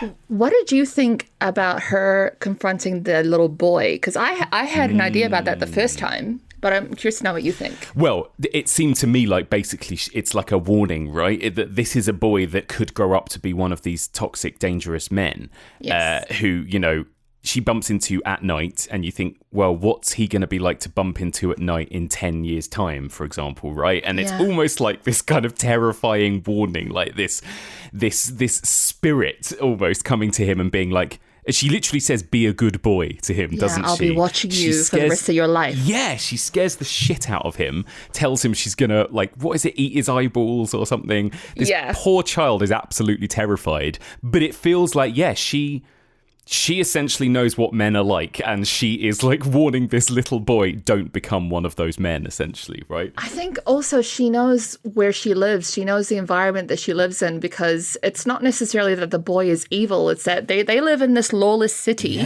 where there is no order. There's no, there's no police force. There's nothing keeping anything in check. They throw bodies into a pit, in an open pit. Yeah. There's nothing preventing that. Yeah. And I think she knows that, like, he's in an environment that probably will turn him into one of these men. And I think she seeks out good people, and she, makes a connection with Arash, who she can see is a good person, and she's trying to prevent this boy from turning into one of these men, which he's likely to do in that place. Yeah, I love it. And we never find out her name, do we, throughout the whole film? No, she's called the girl. The girl, exactly, yeah. So she really is just this kind of anonymous force for women, right? And I think all the interactions she has with men, whether it's the men she likes, whether it's the innocent little boys, everything is kind of working towards this. She is this vengeful force, kind of trying to put the world right or something, whilst drifting about on a skateboard. Looking so cool. So fucking cool, yeah. Oh, man. Yeah, and the fact that she's a girl, like, her power is actually in her perceived vulnerability. Like, even her name, the girl, like, she's not like Dracula, who's like mysterious and alluring because of his like foreignness. I think her power is in her, like, the fact that she looks like she couldn't harm a fly. Yes. I think that's why Saeed picks on her the first time, because he thinks that he's more powerful than her, and then the tables turn. Totally, you're so right. So let me start off by asking you a bit about just the way this film kind of looks and sounds. We kind of mentioned it already, but like Anna Lily Amirpour, who directed this, who, I think this was her, I don't know if it was her feature debut, but it was definitely like her big breakthrough film, wasn't it? And it was her feature debut. It was her feature debut, yeah, and she's done a couple of great things since this as well. But what do you think of her direction of this film, I suppose, in just the way that this story is brought to life? I think she's so cool. It's so fucking cool, isn't she? I just love reading and watching her interviews, because she's just she's not practiced in that way that a lot of writer directors are. And I know this because we work in like movie journalism. Yeah. No offense to directors. But yeah, she just says things like at the beginning of this one Vice interview, she was like, the interviewer was like, okay, we're going to start with the easy questions and then we're going to get into the hard stuff. And then she was like porn, like foreplay. Amazing. I just love it. But yeah, in terms of her direction, I think she's an Irani, British, American filmmaker. Mm-hmm. Her parents were immigrants. They moved to Margate when she was, and then I think she was born there, and then they moved to the US. So they spoke Farsi at home, and then, obviously she spoke English outside. And I think you can really tell that this is a film made by someone who's part of like the diaspora, who's part of a diaspora population, because it's a film where it's like when you're part of that kind of when you're part of a diaspora, which I am as well, I think I really connected with this. You kind of get used to noticing how people act, like noticing conventions and noticing like social constructs and then having to kind of like adapt to them. But then also you pick and choose what you like, and you know that you can be one person at home and one person at school, one person at work. You kind of like code switch, and I think you could really see that in this film because she shifts between genres. Really seamlessly and beautifully, and she uses genre conventions in different scenes to really aptly and in a way that kind of like suits the story. Yeah, you're so right about that. That interesting kind of like mix of cultures, mix of genres, and people describe this, like you described it in your synopsis, as a Western, right? And so you've got this real, literally kind of East meets West kind of vibe to this film, I think, haven't you, as well? And yeah, you're so right about that. She does such an amazing job of bringing together all of those elements and kind of making them work as well. Yeah, because it does have a kind of Western vibe to it, doesn't it? I think, like you say, this lawless town and everything. Yeah. Yeah, and the girl is the man with no name. She doesn't have a name. Yes, of course. So she is the law. I love that. And what did you think of the way this movie looks as well? You mentioned in your synopsis, but that beautiful anamorphic black and white, right? I love the way it looks. I have not heard her say why she chose black and white, but I think it's because it looks really cool, and she has a way with aesthetics. Like just even the way that she presents herself is really, really like distinct. Yeah. And I think also part of this maybe is because like this is 2014, 2015 that this film was released. And this was peak lens flare era. Do you remember how all the indie films had lens flare? And so she shot in black and white anamorphic. And the anamorphic, I think, has this tendency to create lens flare. So you can see it in all the exterior shots with the street lamps. And I think it looked really good. I also think I've noticed that the kill scenes don't seem as violent in black and white because the blood isn't red. Yeah, I think that's true. There's something I found about her films that are really interesting too. I found this with her most recent film, Mona Lisa and the Blood Moon, as well, that they have this kind of mix of sort of darkness with a kind of almost like naivety or something, like almost a kind of like childlike wonder or something. I don't know. There's something about the characters in this that, particularly Arash, that he has an almost like sort of childlike innocence about him, at times that is kind of sweet as well. There's like, I guess that's what it is. There's a kind of sweetness to this film as well as all of the other really dark stuff going on, There really, really is. Oh my God. When they first meet and he's like, I'm lost. I'm like, yeah. Oh. Yeah, and he's dressed as Dracula as well, which so I cute. love. Yeah, and someone gave him the fangs. He didn't even bring those himself. And I love that he was rolling when that was happening. Like he's literally standing there looking at this street lamp, peak ecstasy. Oh, so good. Looking so silly. Yeah, it's so good. Yeah, and the music, of course, as well, right? Like, how incredible is that music? And there are scenes where she just lets them linger, and basically all we're doing is like watching people dance to music or whatever, right? And it's so good. It's so good. And I think stillness is really, really difficult to achieve and make look interesting. Yeah. Especially, oh my God, as someone who cannot stop fidgeting, I'm just like, how do you do that? It's used really effectively. And there's that scene where they first...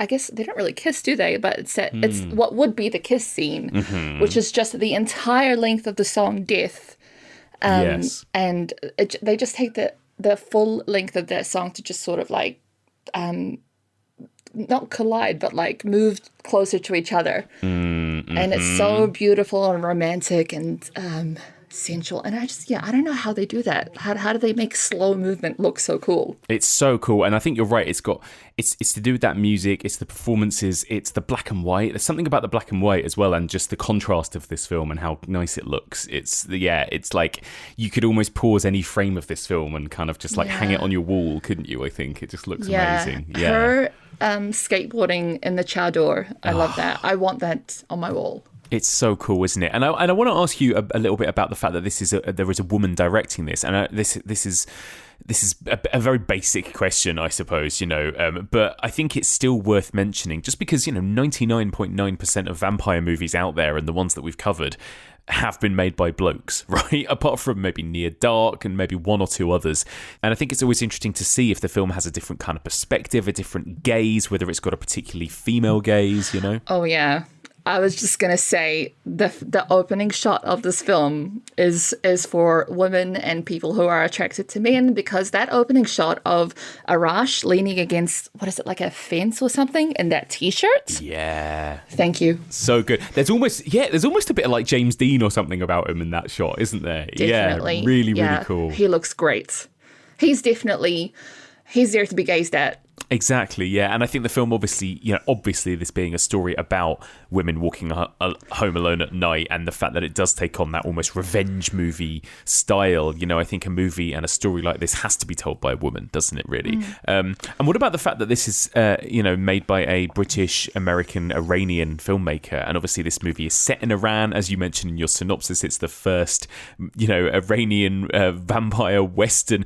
But how important is the backdrop of Iran and the cultural history of Iran to this story, do you think? I think that this film is Iranian in the sense that it's made by an Iranian and it stars Iranian people, and it's in Farsi, but I think the place itself could be anywhere.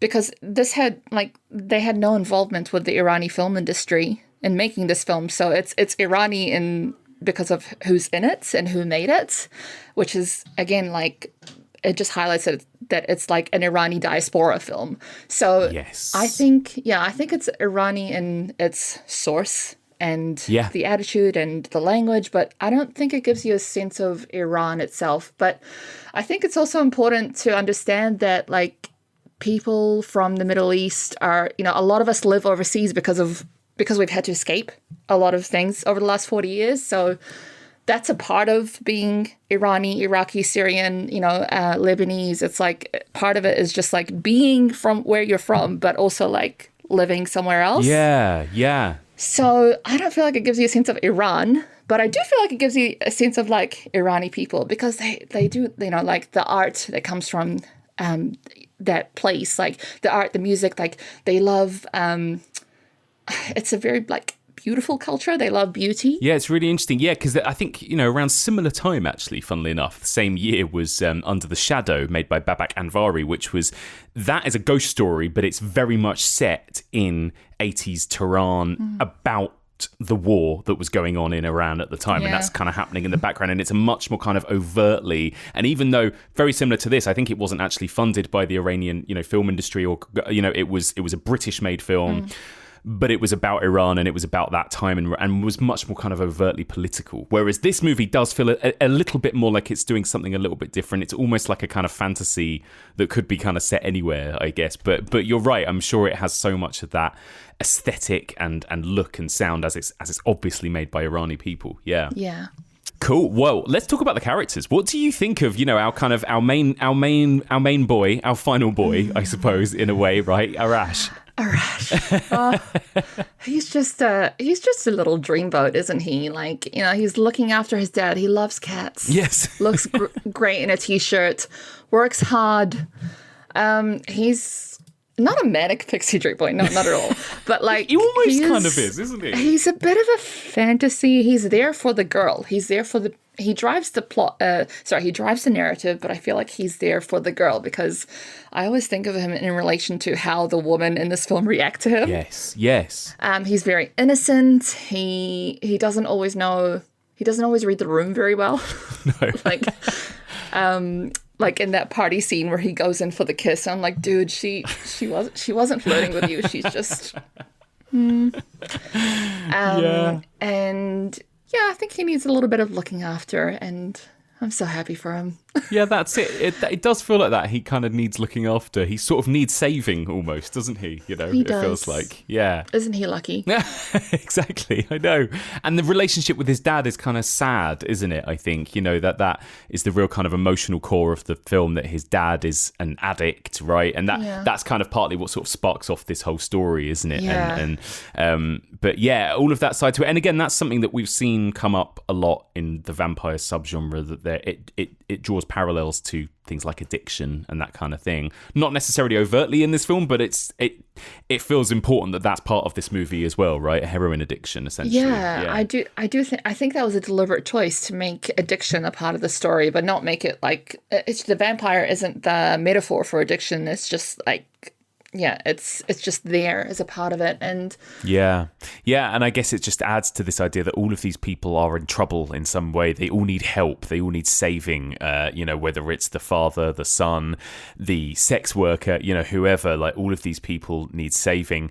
And of course, the addiction element kind of plays into the plot a lot. And everything that happens with the cat and the murder and everything. I love the cat. I love the cat. It's such a beautiful cat. How did they get the cat to act like that? Because I had a cat in New Zealand and I couldn't tell him what to do. So good. The cat is the facial expressions from the cat. One of my favourite shots in cinema is that last shot of this film, I think, when they're all just sat there with the cat in the car, The cat is like she's definitely she or he, I don't know.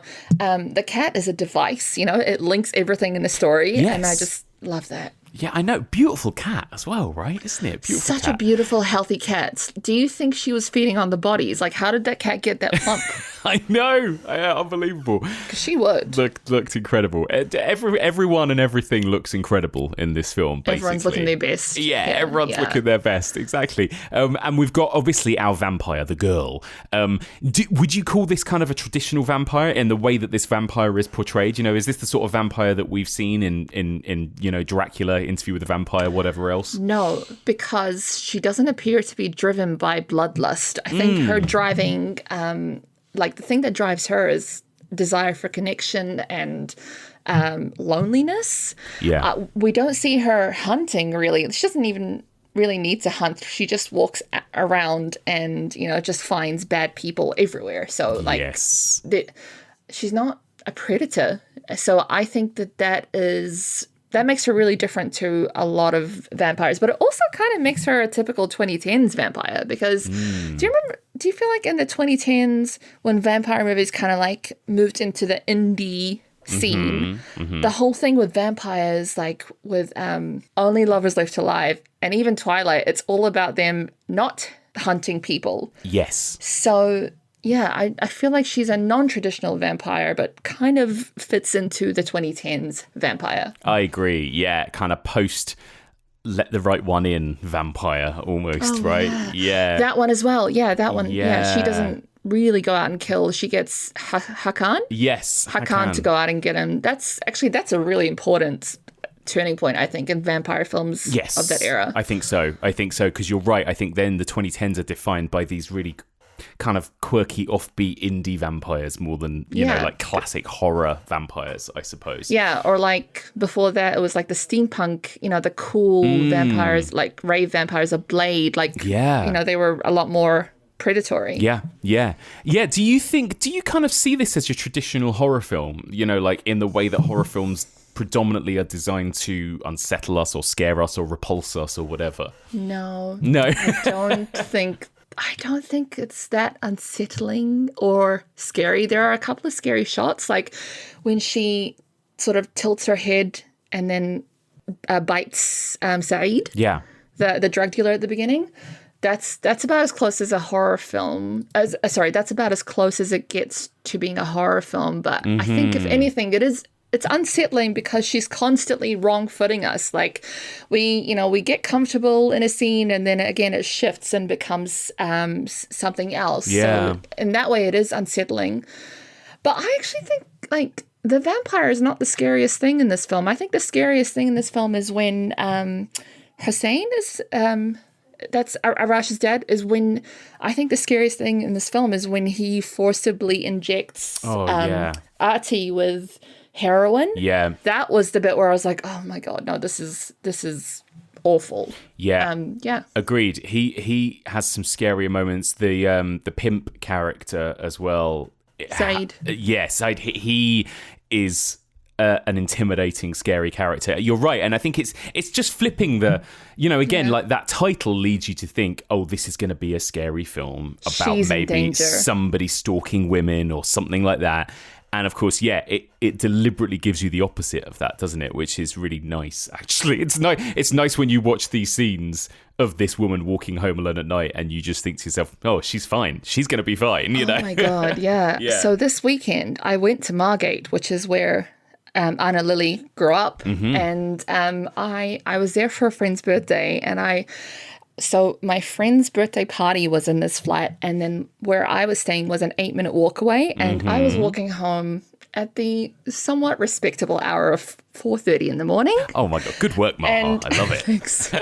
And I was walking home alone, and I was just like, oh, I wish I was like the girl, because I was so like, it was an 8-minute walk, but I felt so vulnerable, and I was like, I hate this feeling so much, and it made me think, I know Lily would appreciate this. You need to get yourself a skateboard, Maha. For those I didn't get days. myself a skateboard. I was wearing a long black coat as well, so I'm Perfect.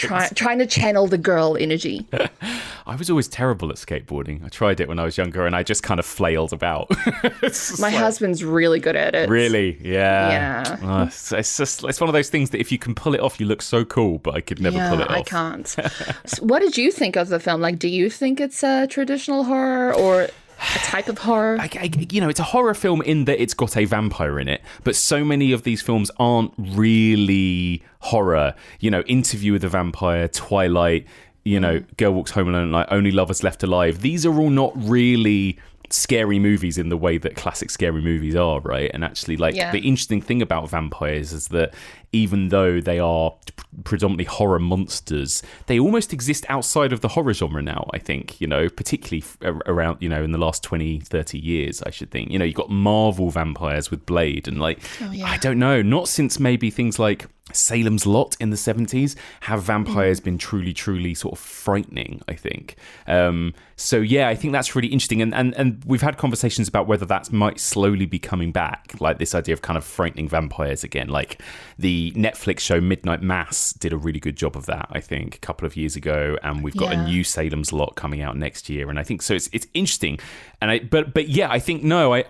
think this movie obviously shares more with the revenge genre than horror, which the two are kind of almost adjacent to each other, because a lot of classic revenge movies are really horrific, because usually, especially those ones from the 70s, you watch characters go through horrible things before the revenge part happens, and they are kind of horror movies in a lot of respect. But I think this it definitely does feel more like a revenge film to me than a kind of classic horror, Yeah, exactly. Like the conventions that it uses aren't really horror conventions. They're a lot of it is like a Western. Some of it, sometimes it feels a bit like a fashion, mood film. Almost like a music video. Music video, And you did that great video about music videos, didn't you? I remember that. Oh, yes. Yeah. The origins of music videos in film. Yes, no, I think that's true. It does. And but then also you could argue, I wonder if there's a bit of classic, almost gothic German expressionism in this too, right? There are shots that reminded me a bit of Nosferatu or even Universal's Dracula in that stark black and white that we get, Oh, yeah, that scene where Bela Lugosi walks through London against the fog with his cape. I feel like that she was referencing that when you see the girls skating down the streets with her chador. Exactly. Oh, and did you know that she refers to this film, Anna Lily, queen of the pull quotes? She called it the love child of David Lynch and Sergio Leone with Nosferatu as the babysitter. Oh, I love that. What a perfect way to describe it. The Lynch thing is interesting. I hadn't really thought about David Lynch, but I guess there is that vibe to it. The kind of, because it's such a mood piece, I suppose. Yeah, definitely. I haven't seen Eraserhead, but a lot of people talk about Eraserhead when they write about this film. Yeah. I think there's a little bit of like Blue Velvet and just sort of like the shots of like the car and shots driving through the city. Yeah, that idea of this dark city being this kind of place of sort of wonder but also nightmares, I suppose. That's a very David Lynch thing. I love it. Well, there you go. I wondered what you thought of the ending of this as well. We get this kind of this story beat where obviously she has killed Arash's dad, right? He doesn't necessarily know that until he sees the cat, which kind of gives it away, right? And then how do you interpret that final sequence when they're all driving off together? Does he know, and is he just kind of okay with it, or what do you think? I think this is a good ending. I think it's a new beginning for Arash. I think he kind of knows oh, this is going to sound really dark, but I think he knows that his dad was a lost cause. Yeah. And that maybe he was put out of his misery. Yeah. I think that's probably true. Because the his dad is such a tragic figure. Like, he's clearly a man who's lost his purpose. He's lost the love of his life, and he sees his dead wife in the cat. Like, he just has nothing left tying him to this world other than, you know, the small pleasures of like heroin and Atty. Mm-hmm. So I think he's happy, like in a really twisted way. I think Arash is okay with what happened, and I think they're gonna go off and have a really good time together and like dance to like cool indie music and Yeah, I want to see what happens next to these two. I wonder if she would. Do you think she'll turn him into a vampire and make him her companion? I wonder. I don't know. Or maybe he's her, like, what do they call them? The familiar. The familiar? Could be a familiar? Mm-hmm. I think so, yeah. Yeah, I agree with you. I think, again, like, something we've talked about so much about vampire movies is that there is always this feeling of being liberated when you become a vampire, right? And there is this feeling that he's been liberated from his life in a way, you know, and all the stuff that you see him go through involving his dad and, you know, money problems and addiction and everything else. Yeah, she's kind of freed him from that, I suppose. Yeah. Yeah. Definitely. Well, there you go. Well, we're going to wrap up on A Girl Walks Home Alone at Night shortly. But first of all, let's head on over to this week's Wild About Horror, because Freudian and psychoanalytic cinephile Mary Wilde has got some thoughts to share on A Girl Walks Home Alone at Night.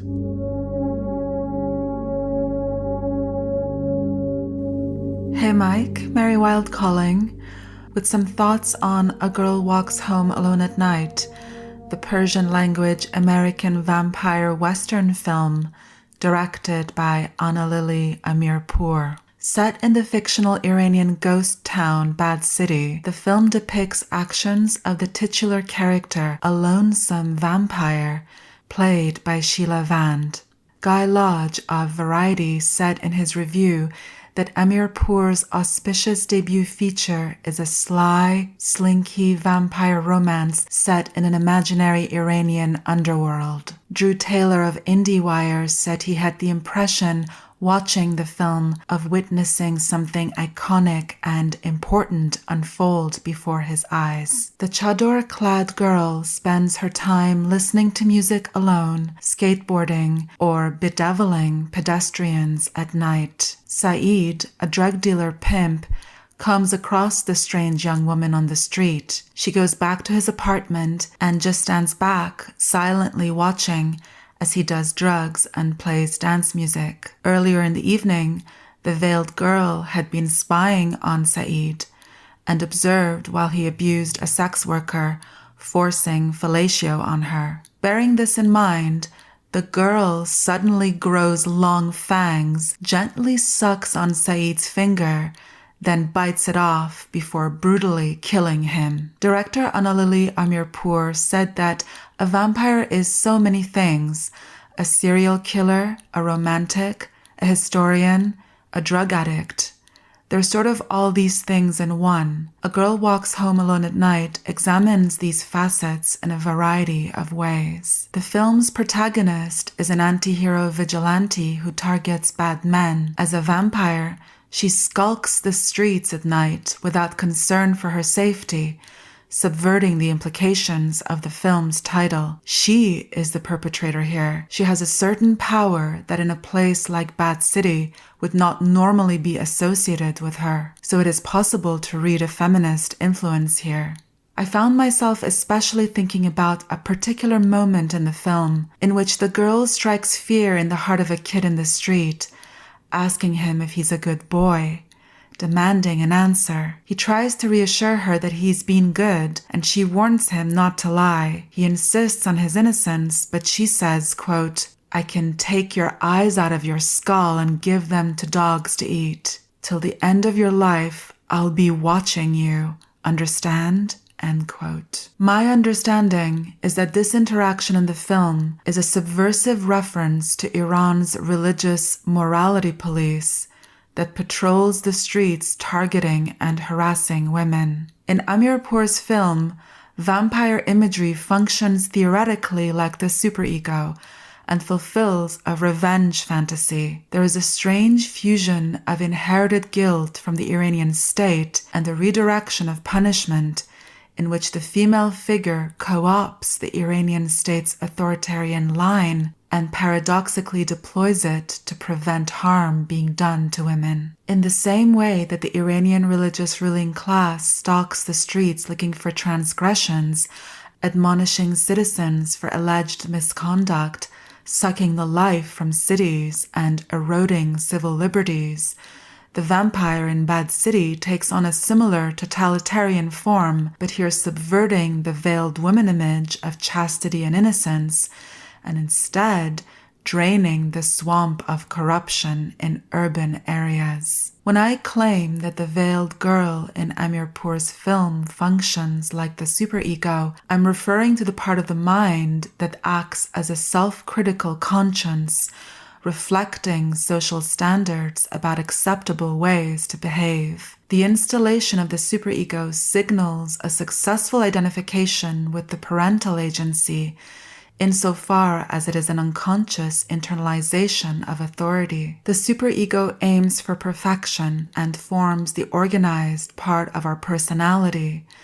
It encompasses our ideals and goals, all of which criticize and prohibit drives, feelings, and actions. Superego demands often oppose the id, and the ego sometimes has difficulty reconciling their divergent needs. The superego works in opposition to the id, striving to act in a socially appropriate manner, while the id wants instant gratification. The chador-clad girl in Amirpour's film embodies the internal voice that punishes perceived misconduct with strong feelings of guilt.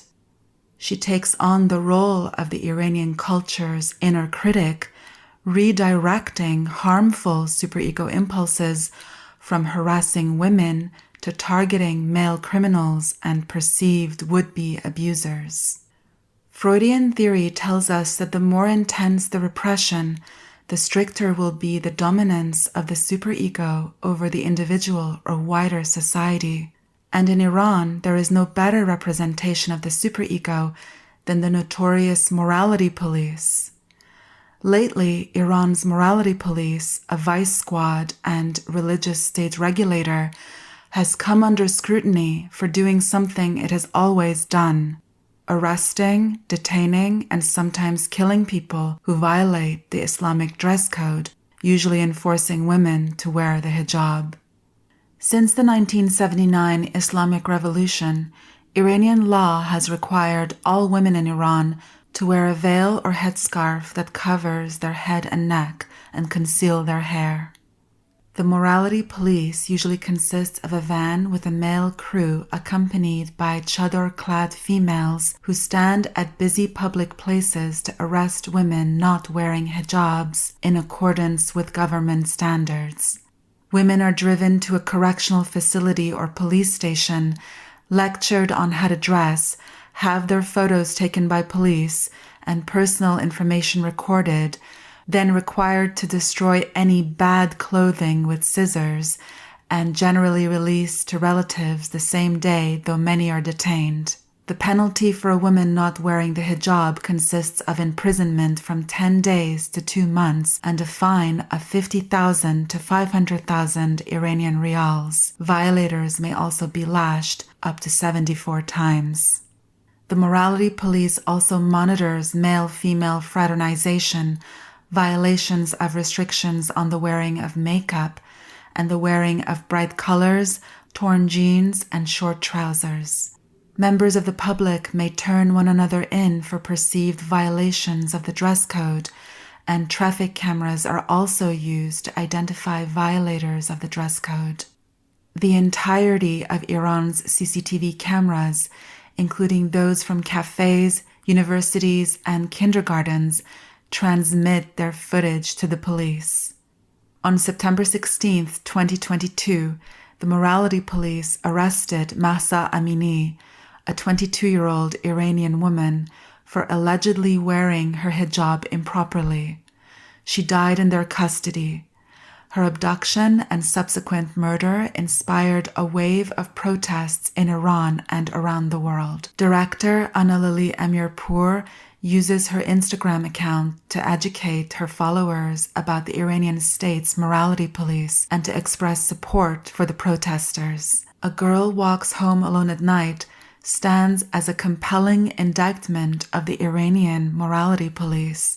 It subverts the oppressive superego stranglehold that undermines feminine subjectivity. The film cleverly reverses power dynamics, turning the vampire figure into an unexpected superhero who targets the subjugation of women by relentlessly surveilling and punishing bad men. She employs the superego tactics of the Iranian morality police, for example, maintaining an unwavering watchful eye on her targets, prohibiting and repressing sexual instincts, enforcing a code of conduct through guilt and shame, and inflicting brutal punishment in order to liberate the women in Bad City, an outcome that is the exact opposite of the situation currently in Iran.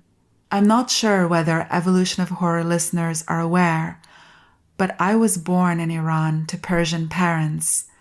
I've seen firsthand the way that the authoritarian morality police has drained the life force out of Iran, pushing women down and removing our agency. I hope that Analili Amirpour's iconic vampire film comes to be viewed as an important cultural critique of an undead superego with a destructive, insatiable thirst for vitality. I wish the people of Iran luck in their fight for freedom. Until next time.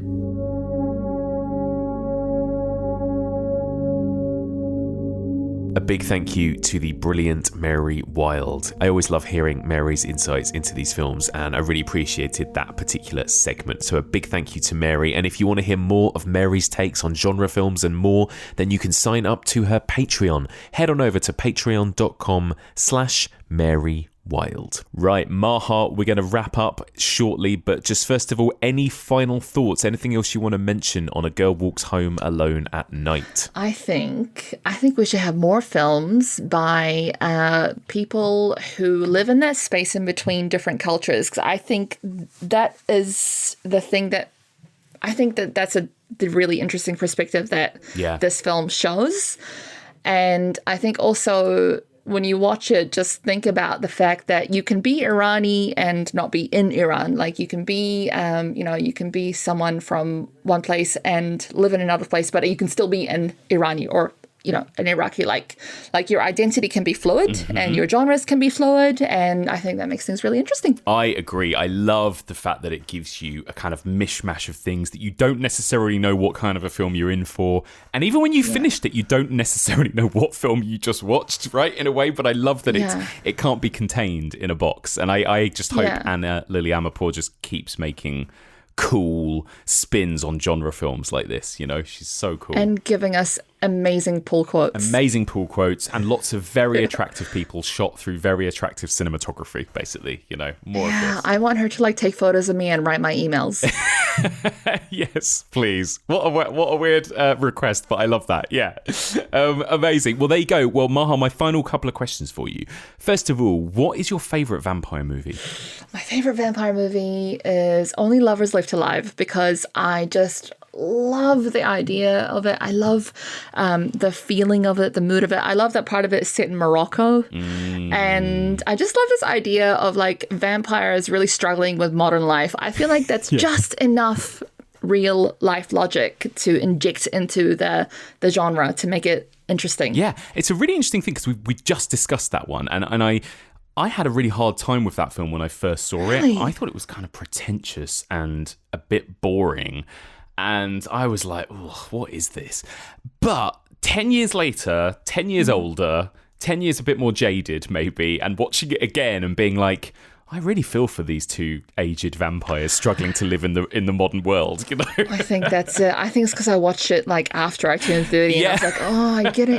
You're struggling. And you just don't know if it's... Yeah, I get it. Exactly. And I love it now. Yeah, it's so good. And then finally, what is your favourite horror movie? It's a hard question. I'm going to have to go back to my roots. And I'm going to have to say Scream. The original Scream. Good choice. Like, I love horror, I love slasher films, and I love I love just people nerding out about films. I love a bit of meta. Yes. Yeah. Yes. What a perfect film. Perfect answer. Love and it. I can rewatch it over and over and over again. Yes. You came to our screening, didn't you? We did a 30th anniversary or 25th anniversary or something. 25th. Screening. Yeah, 25th. Thank you very much. Yes, sorry. Yeah. Last year at the Prince Charles Cinema, which was awesome. Actually seeing it in kind of 35mm as well. Yeah. Awesome, and in that weird room. And it was so funny because I was there with my husband and my friend Katie, and both of them, I don't think either of them had realized I hadn't seen it yet, but both of them had watched Scary Movie, and they were like, wait, I haven't seen this. And they're like, oh my God, I've seen Scary Movie, not this. It really upsets me that people have seen Scary Movie before Scream.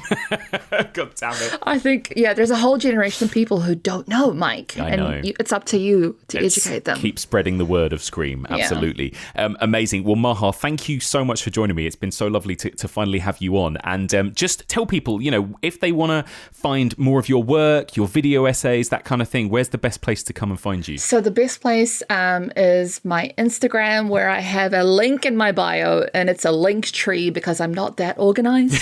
But it'll take you to a list of all my videos.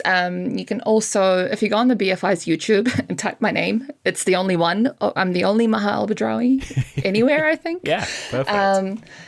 You'll be able to find a lot of my videos, and you can also subscribe to the AMTV UK YouTube channel, where I shoot and edit a monthly movie show.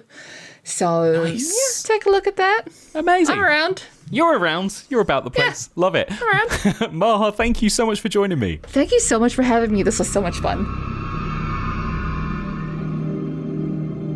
And that's it for this week. Thank you so much for listening, and a huge thank you one more time to my two brilliant guests, Maha Albadrawi and Michael Leader. So please do get in touch. Let me know what you thought of this week's episode, and let me know what you think of these two films. For me, Only Lovers Left Alive grew on me. It was a grower rather than a shower, but I absolutely loved watching it a second time and discussing it with Michael. But please do send in your thoughts. You can email me, evolutionofhorror@gmail.com. You can also find us on all the socials, Facebook, Instagram, Twitter, for now, and Letterboxd. And if you want to discuss this week's episode with fellow listeners, there are two different places you can go. You can join the Evolution of Horror Discord, or you can join our discussion group. That's the Evolution of Horror discussion group, which you can find on Facebook.